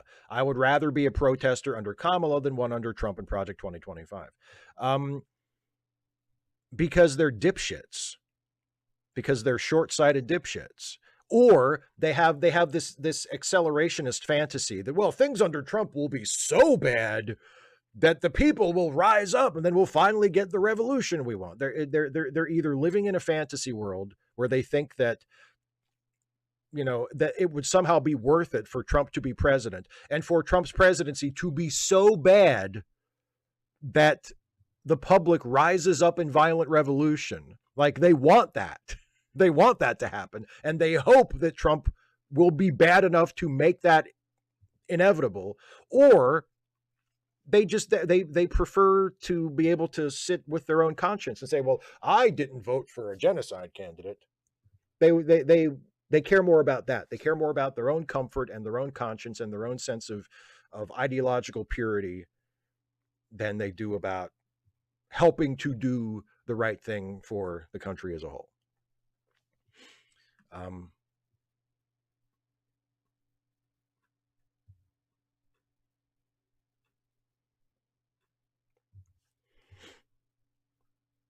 Oh, Air One Fire says, congrats on your new most viewed video of all time, the 12 seconds one. Yeah, that one really took off. I was surprised. That is now my most viewed video of all time. Yes. Thank you for noticing. That one really took off, which I'm very happy to. I mean, I'm happy to have the views. I'm happy to have the money that it has generated. It's great. It's awesome. I'm very happy about it. But yeah, it's you never know which ones are going to hit and which ones are going to miss. You know, that's something I have learned in my many years as a YouTuber. You cannot predict which ones are going to hit and which ones are going to miss. That one definitely hit for me, and I really I'm glad about that. Philip Kehoe says there's been some talk of Wendy's coming to Ireland. You should be so lucky. Your fine country should be so lucky as to have Wendy's. May I recommend the spicy chicken sandwich? And and the Big Bacon Classic. I'm a big fan of the Big Bacon Classic as well. I don't want to sound like too much of an old man, but the Big Bacon Classic was better when I was a kid. The bun was different, and there was generally more of it, and you got like the hot burger and bacon and cheese, and then the cold lettuce and pickle and onions, like the fixins were cold, and the burger was hot, and then you put it together, and if you ate it like right after you got it, so that the temperature didn't have a chance to equalize. Oh, so good. It was so I love the Big Bacon Classic. It's still good. It's just not as good as it used to be. But spicy chicken sandwich at Wendy's. Wonderful. Cara Hughes says, apparently McDonald's stock has dropped significantly since E. coli was discovered in their burgers. Well, that's a good reason for the stock to drop, isn't it? A comic bookworm says breakfast is better at McDonald's. Yeah, actually, Dana and I were talking about this on Wednesday on Trek Reluctantly. Yeah, McDonald's. If we're talking about fast food breakfasts, it's McDonald's all the way. McDonald's breakfast is, so good. So good. Gedrin Y says, on the getting past bad persons in media subject, I focus on how much of the work is a collaborative effort. And if the character as written is a better person than the actor, actress, even better. Yeah, that's another thing. I mean, movies and TV shows are not, one person shows. It is a collaborative effort. And that's one of the things that I sort of cling to about, like, for instance, I've already mentioned it a few times, Superman Returns. Like, yes, Kevin Spacey is Lex Luthor, and he's a bastard. And yes, it's directed by Bryan Singer, and he's a bastard. But as far as I know, the other people who worked on the movie on screen and behind the scenes are not bastards, at least not to Spacian or Singerian levels. So, there's a lot of other great work done by good people, or at least not incredibly shitty people, to enjoy in the movie. I'm Brandon Routh, great Superman, great Clark Kent. Too bad he didn't get more of a chance to play those characters. I mean, I know he got a chance to play him a little bit more in the TV shows when he brought back his Superman for the Crisis on Infinite Earths crossover on the CW, and he was good. It was nice. It was fun to see him play Superman again. But you look at that guy, like he's my age, maybe a year older than me. And you look at him now at age like 44, 45, whatever he is, he could play Superman now. Like, he was born to play Superman, and he was good. And it's a shame he only got to play him in one movie,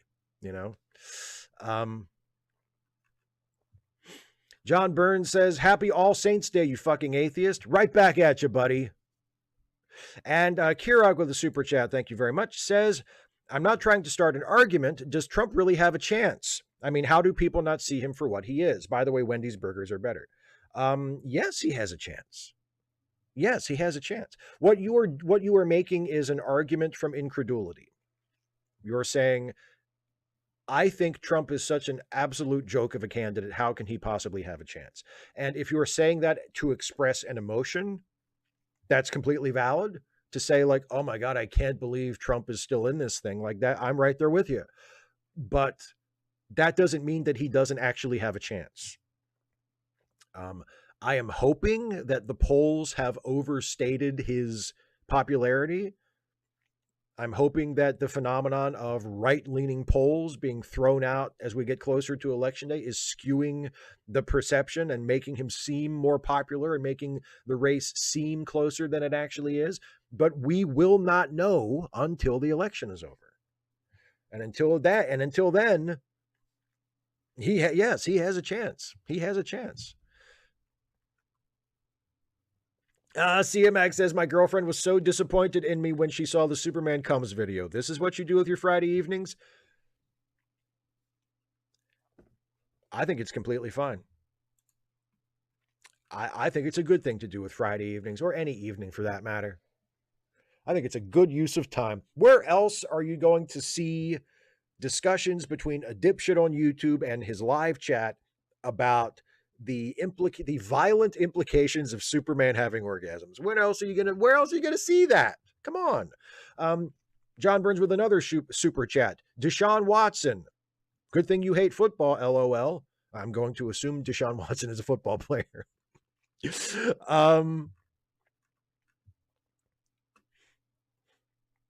Oh, you know what, Michael? Wendy's breakfast is good. I have tried Wendy's breakfast. Wendy's breakfast is a relative newcomer to the fast food breakfast wars.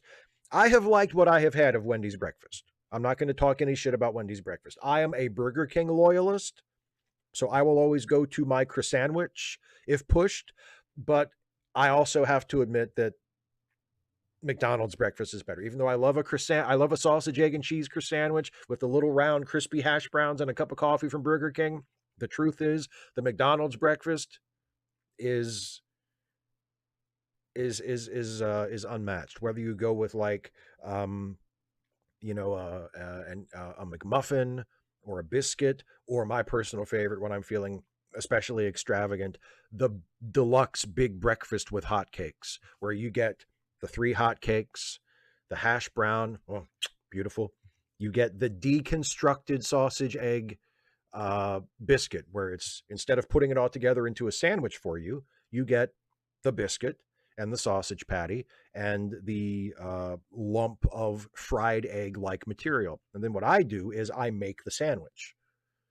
I do the work, what they didn't do for me. I break the biscuit apart, put the sausage in, put the egg in, put the biscuit on top, and there's my sausage and egg biscuit that they could have just put together for me, but they didn't. They gave it to me in the pieces to make it seem like I was getting more, but that's the best fast food breakfast for me, in my opinion. Paul O'Kelly says, gonna be controversial and say that the first 2 episodes of Lower Deck season 5 have the best writing so far. Thoughts? Best writing so far of what? Of Lower Deck season 5? I'll completely agree with you. Yes, the 2 episodes that have been released so far of Lower Deck season 5 absolutely have the best writing of Lower Deck season 5 so far. I agree 100%.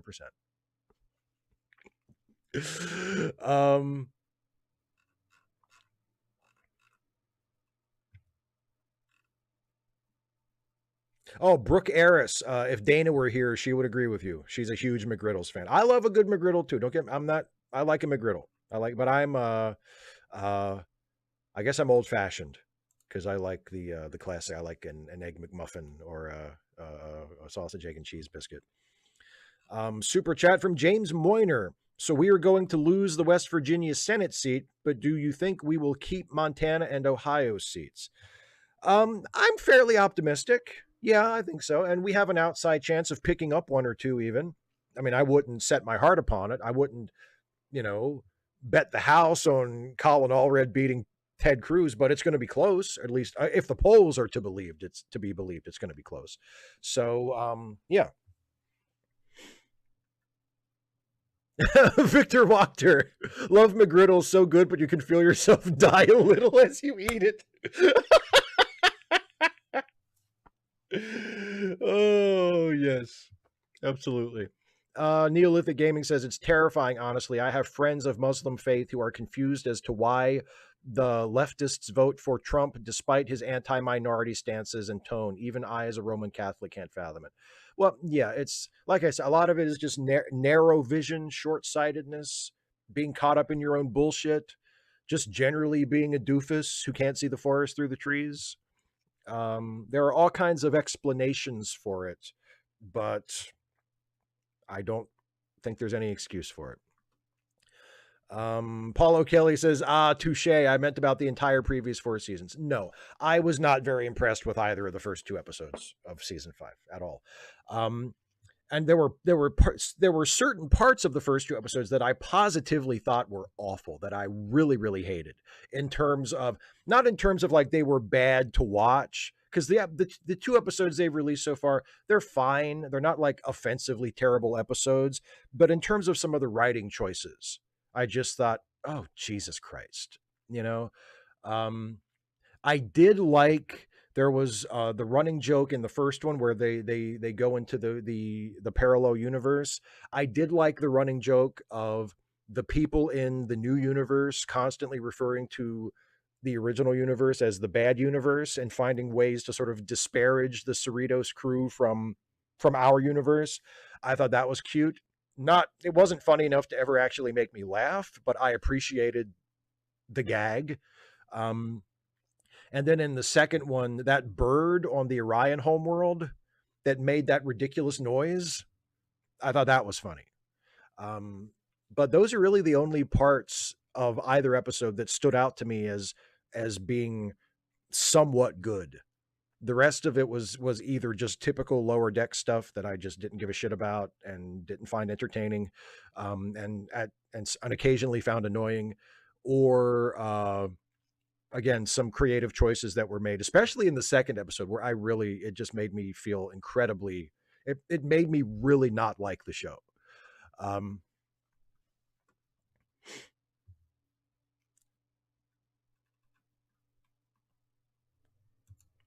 Johnny J says, hey, Steve, I've been catching up on the Ensign's log, and I'm in season 3. Does Spot come back from the other dimension seeking Iconian domination? He's my favorite character. Great show. Spot does come back, yes. Spot does return after season 3. And CMAC points out to me and also to Vera M, GOP polls are flooding the zone to lay a basis for screaming fraud if it's close or not close. Yeah, as I talked about in one of my videos this week. And the thing is, like, not only does it create the pretext for the Republicans to cry fraud if they lose the election, but it also makes it impossible, or at least very difficult, to have any sense of what is actually going to happen before it happens. Like, you can't look at a polling average and see, oh, Harris is ahead or Trump is ahead or whatever, and have any confidence that that reflects reality at all. Like, it completely ruins whatever. And there's a lot, I mean, it's controversial as to whether or not polls, even the best, most reliable polls, have any real predictive power. But whatever predictive power they may have is completely ruined by the flood of bogus bias polls. Kirok with another super chat says, I am sorry, my friend. I will be shocked in awe if Trump actually won. It would say a lot about our society and how lost we truly are. I agree, but I don't see why you would be shocked when it's already happened. I mean, would I be shocked? No. I would be upset. I would be sad. I would be angry. I would be deeply disappointed. I agree with you. It doesn't say anything remotely good about our society that we would not only elect Trump the first time, but also elect him a second time. I agree with you there. It says nothing good about our society. But would it shock me? No. I mean, if you haven't seen who we really are as a society yet, if the first Trump presidency and the fact that, as was pointed out in my member question earlier, the fact that Trump never went away, even after he lost in 2020, he's still here. If that and the people that support him and the things they support, if that hasn't convinced you about the dark side of this country,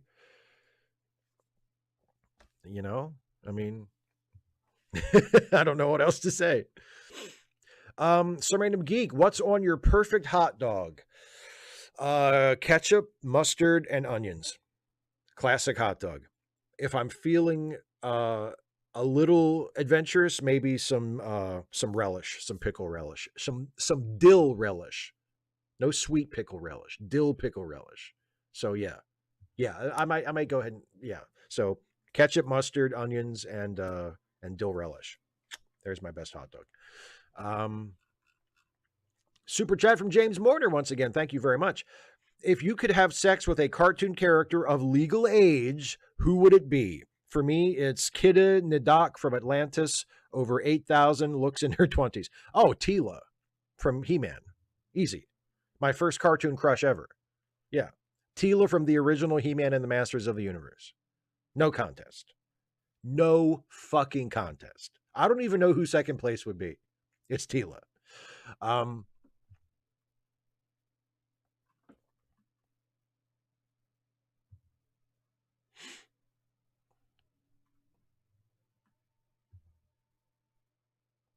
Oh, and Paul O'Kelly, I like the koala. Most of the things in Lower Decks that I think are good are things that they have come up with themselves. That's why it's such a frustrating show for me, is when they do come up with stuff themselves, like Badgie or the after death koala, like it's often pretty good. It's certainly better. It's better than the shit that, they usually do. That's why it's so frustrating that they seem so happy to just wallow around in the muck most of the time and just jerk off with Star Trek references instead of creating new stuff and writing original jokes and creating original characters. Because when they do that, more often than not, it's all right. It's not like brilliant, but it's all right. Like it's good. Like Badgie is a funny character, especially in the first episode. Badgie's a funny character, right? The koala, the space koala, that's a really funny, absurdist detail. I like that. But like the fucking legacy characters walking in and the endless references to shit that there's no reason for any of these characters to even know about. Yeah. Anyway. Knit and Crochet Tiger. If you get Tila, I get He-Man. Deal. Absolutely. Oh, CMAX, She-Ra. Yeah, She-Ra's, I can see that. Yeah. Nothing wrong with She-Ra. But no, Tila. Tila's my first love. Why do people have such a problem with ketchup on a hot dog? I'm not saying just ketchup. I'm saying ketchup and mustard. Does nobody eat ketchup and mustard on hot dogs? Is that not the proper way to eat a hot dog? You put ketchup on a hot dog and then you put mustard on a hot dog. You know what it is? It's you were raised right. That's what it is. I figured it out. All you people who are like ketchup on a hot dog, you weren't raised right. Your parents brought you up wrong. That's what happened. That's the explanation to this. It's not me. It's not me. Don't you think it was me? Don't you point your finger at me and say, what's wrong with you putting ketchup on hot dogs? Ketchup and mustard. Because I was raised right.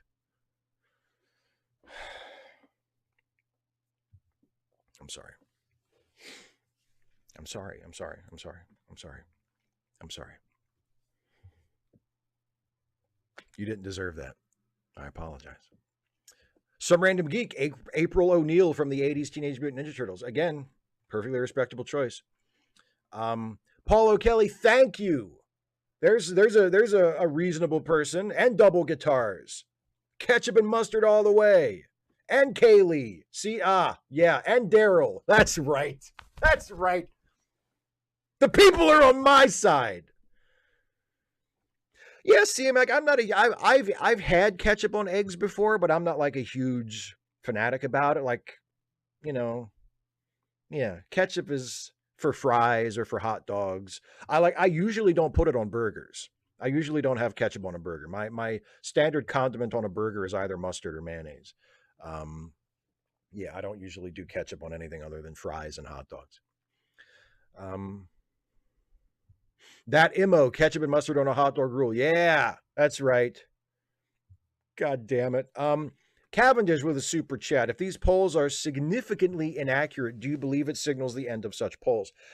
I don't know about the end, but like, if they're going to continue to be useful to us in any way, then somebody's going to have to come up with another way of conducting them that is more accurate. Because obviously, the old way of just calling people on the phone is not, that's not as a reliable method of sampling a representative section of the population anymore. So they're going to have to not necessarily have them go away, but just come up with a better way of conducting them. John Burns, worst of the country. You mean slavery, right? What? I mean, yes, slavery was probably, not even probably, slavery was the worst thing that the United States ever did. But what does that have? I mean, I didn't say that if we elect Trump again, that it's the worst thing we've ever done. Like, I don't understand what the slavery connection is. Boxy Brown says ketchup has no place on a hot dog. We're going to fight. I like you. Okay. I like you, Boxy. But those are fighting words. Fadeaway X with a super chat. Thank you very much. Says, I have to go work out now. Thanks for the hang. Happy Halloween. Trump sucks. Ketchup on hot dogs is as natural as apple pie. Have a good workout, my friend. Thanks for dropping by. I appreciate it. 255 AD says, question, my aunt once put ketchup on a hot dog at a barbecue, even though British ketchup is about as strong as wasabi. Change your opinion? I would have to try it to see. I don't know. I've never had that kind of ketchup, so I'm not sure how it would be on a hot dog. I think some random geek mentioned earlier something about putting hot sauce on a hot dog. I think depending on the hot sauce and depending on the hot dog, I think that would be fine.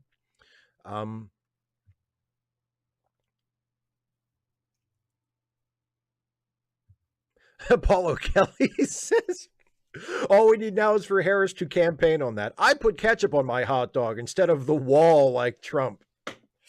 Hudzap, ketchup, mustard, and onion with a charred hot dog on a toasted or steamed bun. Perfection. Now that I'll get behind that completely. Yes.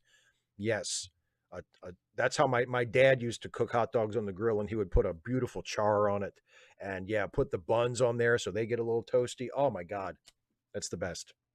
That's the best. Kirog with a super chat. No ketchup or mustard on a burger. Rubber room for Steve.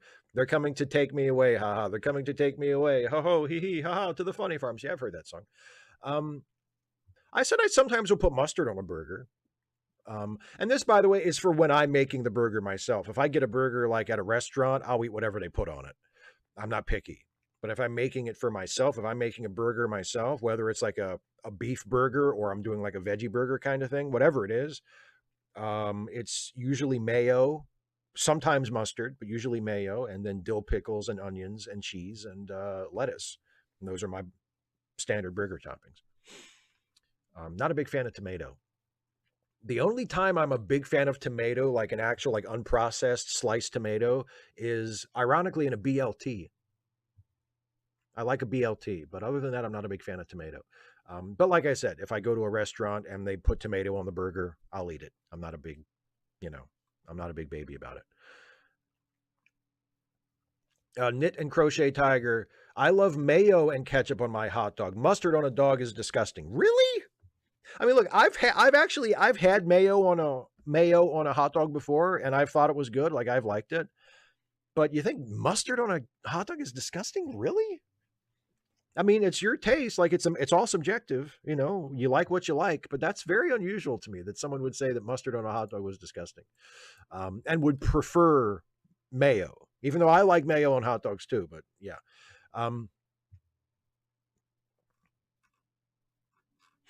Oh, I see, John. Trump wins. Expect the worst the U.S. has to offer. Well, thank you for that incredibly reasonable, good faith interpretation of what I said. Brooke Harris, a little A1 is good on a burger. Yes, it is. 100%. 255 AD says, I'd not use the name. If I'd not used the name, would you have known which turtle that was from the Red Mask? Oh, yes, I know the turtles. Yeah, I would have known that the Red Mask was Raffi. Yeah, I would have. My younger brother was more of a Turtles fan than I was, but I watched enough of the cartoon show in the 80s, and I saw the first 3 movies. I haven't seen any of the recent movies, but I saw the first 3 live action movies in the 90s. So I know the turtles well enough. I know which color is which turtle. Yeah. Mustard on anything is ick, says Rust about expeditions. Okay, well, I mean, that's like your opinion, man. And you have every right to have that opinion. And I don't respect the opinion, but I respect your right to have it. And I respect you as a human being. So there you go. Oh, geek. Now this is an interesting question. Regular mustard or spicy mustard? I like both, but I usually just, if I'm buying mustard at the store, I'm usually just getting regular yellow mustard. But I do enjoy spicy mustard as well. I just usually don't like have it. Oh man, Rust Belt Expeditions. I know this. I've had this before. Dairy Queen used to have an A1 steak burger with A1 sauce and mushrooms. Oh my God, yes. I remember I had that a few times. Yeah. Since I've lived here where I'm at right now, there isn't there are a couple of Dairy Queens close by, but they're not like the full Dairy Queen grill that serves like a full menu of food. It's just the one that I usually go to is, I mean, just does ice cream, and then there's one at the mall that does ice cream and some very limited food options. Like they do like hot dogs and I think a pulled pork sandwich, but they don't do like burgers and stuff. The closest Dairy Queen that does like burgers and stuff is too far away for me to go to very often. But yeah, I remember that A1 steak burger. I had it.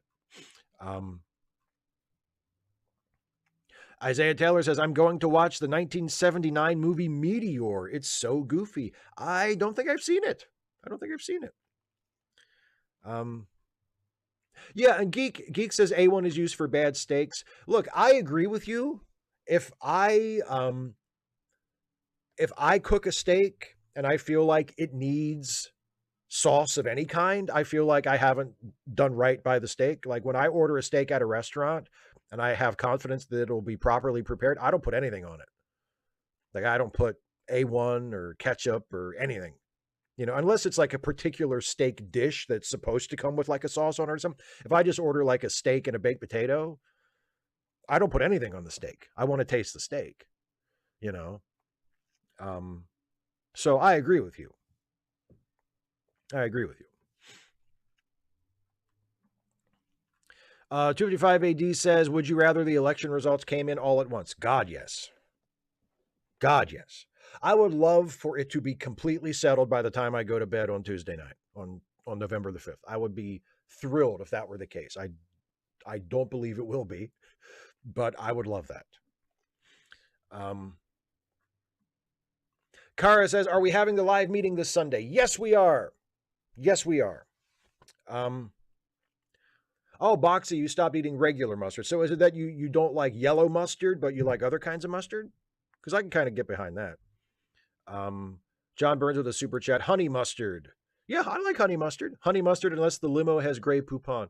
I like honey mustard. Oh, Paul O'Kelly is endorsing Meteor as well. Please do a review of Meteor. It's a film that always stayed in my mind since I was a kid. I will try to remember to watch it at some point. I've never seen it.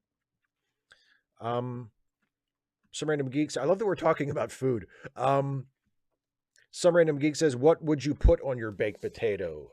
Butter and sour cream. And I mean, like a little bit of salt and pepper, but in terms of like a condiment, butter and sour cream. And, you know, sometimes I'll get a baked potato from Wendy's, and that's what I'll get. I'll get butter and sour cream for it. Yes, Kirok, of course you're invited. You're always invited. Patrons and members are always welcome. Yes, you're always welcome in the Hangouts. Skeptics and Scoundrel says, I season a bad steak by replacing it with a better steak.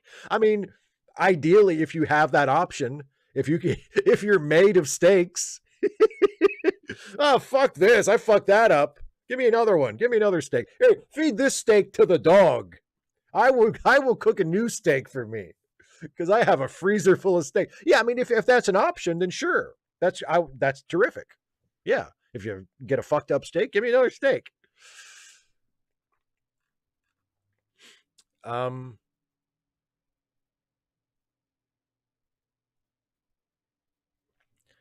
255 AD says, has someone else asked you who you think will win? Like, can I find that if I search the VOD? I think if I had to choose, I think Harris is going to win. I'm optimistic, but like, I'm not so sure that I'm going to say like, she's definitely going to win. I mean, like, if Trump does win, it's not going to surprise me. It's going to fucking suck. It's going to be really upsetting for a whole bunch of different reasons. But I'm optimistic. I think if I had to choose right now who I think is going to win, I would say Harris is going to win. Andrew Klang says, Steve, do you beer? If so, how do you beer? My go-to beer used to be Yingling. I used to drink Yingling a lot, or at least when I drank. I've never been a huge beer drinker, but when I would drink beer, I would almost always have a Yingling. But I don't drink Yingling anymore because in 2016, the president of the company came out as a Trump supporter and endorsed Donald Trump. And I said, oh, fuck, no more Yingling. And I haven't had one since.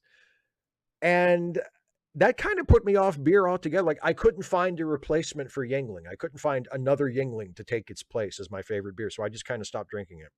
And the few times that I've had beer since then, it's been, I was with my dad and I just drank whatever he had. So I don't really have, like, I don't regularly drink alcohol at all. Like, I'm not a teetotaler, but as a regular habit, I am not a drinker. I don't have alcohol in the house. I don't drink unless it's some kind of social situation. But no, I don't have a regular beer and I don't regularly drink it. Boxy, Dijon and spicy brown are your go-to mustards. Okay. I can dig that. Marie Stanley says, I was optimistic when Hillary lost. Yeah, see, that's the thing. In 2016, I was one of those clueless fucking progressive white people that was like, oh boy, Hillary's got this one all sewed up, you know? And then the next day it's like, what happened? Who won?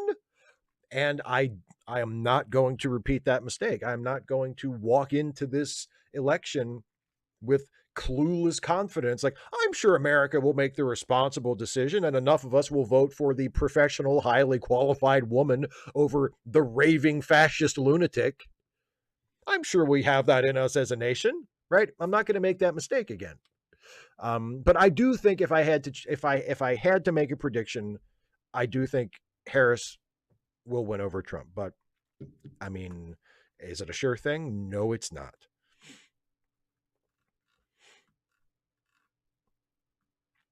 Kirak, I don't think I would lose all faith in humanity, but it would take a chunk. It would take. I mean, my faith in humanity is hanging on by a thread anyway. Like, I have to remind myself, no, humanity has some good qualities. We've done some good things. There's still hope.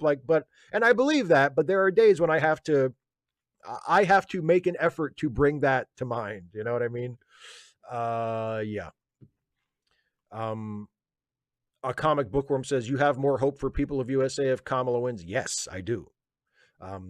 Yes, I do. Capable Glober points out, Futurama predicted we would vote for a criminal who stole the world's monuments. Yes. Yes, indeed. Yes, indeed. Very perceptive. All right. It is just about time to wrap this up. So I'm going to turn away from the live chat for a couple of minutes and do my wrap up shtick. And then I'll come back to the chat real quick to see if there are any final comments or questions that I missed. And then we will end this wonderful adventure. And we can all go our separate ways and enjoy the rest of our Friday. But I want to thank you all so much for being here and for watching this. Thank you all for the questions and the comments, everybody, especially those of you who are patrons or channel members. I could not do this without you. I appreciate you and your support for this channel and for me and my work so very much. If you enjoy this YouTube channel, if you enjoy the stuff I do here, and you are not a supporter, but you would like to become one, you can do that very easily by going to patreon.com/Steve Shives and becoming a patron, or by clicking the join button right here on the YouTube channel and becoming a channel member. Either one of those helps me out tremendously. You can pledge $1 a month, $5 a month, $10 a month, however much you feel like you can afford and I'm worth. And every little bit helps and enables me to continue doing this. So patreon.com/Steve Shives, or click the join button to become a channel member. $5 a month or more on either one of those gets you a shout out at the end of a Trek Actually video when I do those once a month. And also, any level of support as a patron or a member at all, from $1 a month on up, allows you to submit questions ahead of time for these Ask Away live streams that I do twice a month. And those are the questions that I answer in the first part of the show. And they also give you the opportunity to take part in the end of month hangouts that I do with my patrons and my channel members. And as Kara asked earlier, and as Kirok referenced in the chat earlier, this coming Sunday is the October patron and member hangout. I do them usually on the last Sunday of every month at noon Eastern time, and we hang out for about an hour, sometimes a little more, but an hour is the target length. And it's first come, first serve. It's me and usually a maximum of 12 patrons or members, whoever gets there first. Then we just kind of hang out together for an hour, and it's streamed live on YouTube, so anybody can watch, but it's just us in the hangout, getting to hang out and talk to each other, and we talk about whatever people feel like talking about. So it's always a good time, and that's something that you have the potential to take part in if you get there fast enough and you're one of the people in there before I lock the meeting. On the last Sunday of every month, and we're having one this coming Sunday. So patreon.com/Steve Shives, or click the join button to become a channel member. Also, don't forget, if you enjoy my YouTube stuff, I am on a couple of awesome podcasts that are a part of the Lemmy Listen family of podcasts. There is the Late Seating podcast that I am on alongside the hilarious and brilliant Jason Harding.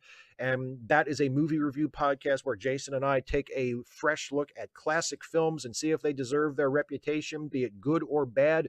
Our new episode of Late Seating is our second Halloween show, this being October and all.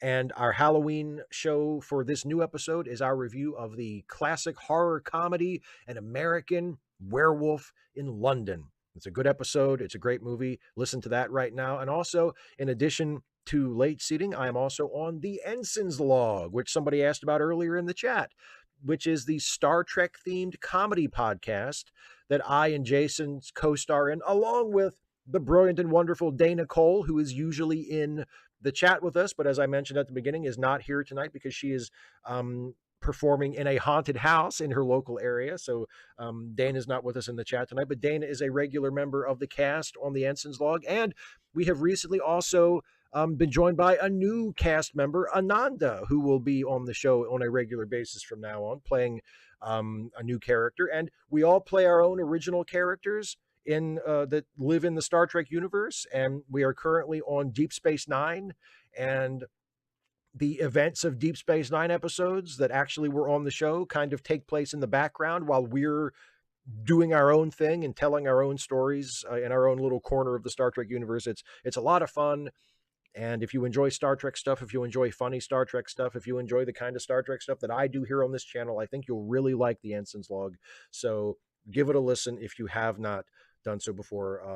SoundCloud.com/Lemmy-listen, or links to the specific podcasts are in the video description. Also, do not forget, please, charitylinks.page, which is a list of GoFundMe's and various crowdfunding resources and PayPal links and stuff for friends of ours who need a helping hand, who are having trouble keeping the bills paid, keeping food on the table, keeping the lights on, etc. People who are in some financial trouble who could use some help. So if you have a few spare dollars left over at the end of the month and you want to put them toward a really good cause, charitylinks.page, or some of the individual links that I saw some random geek putting in the chat earlier. Those are friends of ours who could use a helping hand. And if you can help, we would really, really appreciate that.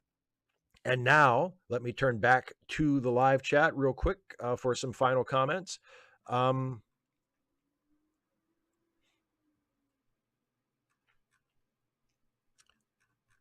me see here. Oh, Flightless Noodle just became a $5 a month member. Thank you very much. Paul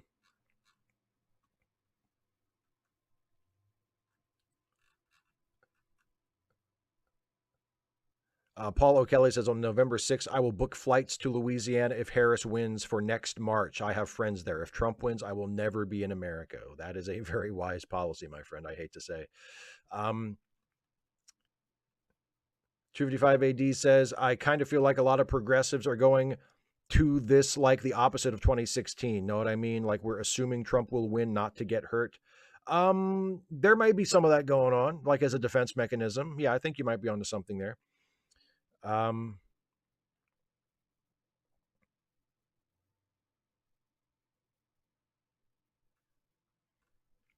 Oh, and 255 also says, wait, that movie is a comedy, meaning American Werewolf in London? Oh, yeah. It sure is. Simon Moody says, I'm almost at the point where my brain has gone. If America votes for Trump, screw them. Maybe check in 4 years. But nah, not a good mindset, fatigue driven, maybe. That's how I feel. If we elect Trump again, I'm not going to be that way forever, but I'm definitely going to have a short period where I'm like, fuck this whole place. Fuck this country. Fuck everybody who voted for him. Fuck this whole fucking place. We don't deserve nice things. Like I'm telling you, I'm going to be like that for at least a little bit if Trump wins. It's not going to be pretty. It's going to fucking suck. But hopefully we won't have to worry about that. Ethan Kennan says, so Steve, what do you think would happen if one of our politicians framed stopping weapons to Israel as tough love to prevent them from making enemies? I'd love to see somebody try it. I think that would be at least an attempt at trying to do something different than what we've been doing. It'll be worth a shot. And Kara says, it's been fun. Still have my scary story for Sunday. Promise it'll make the hair stand up on the back of your neck. I cannot wait. Yes, for those of you who are either planning to be with us in the hangout on Sunday or to just watch on YouTube, Kara has a spooky story that she has been talking about for like 2 months that she is going to tell on the hangout for Halloween, and I'm really looking forward to it. So yes, we will definitely be doing that.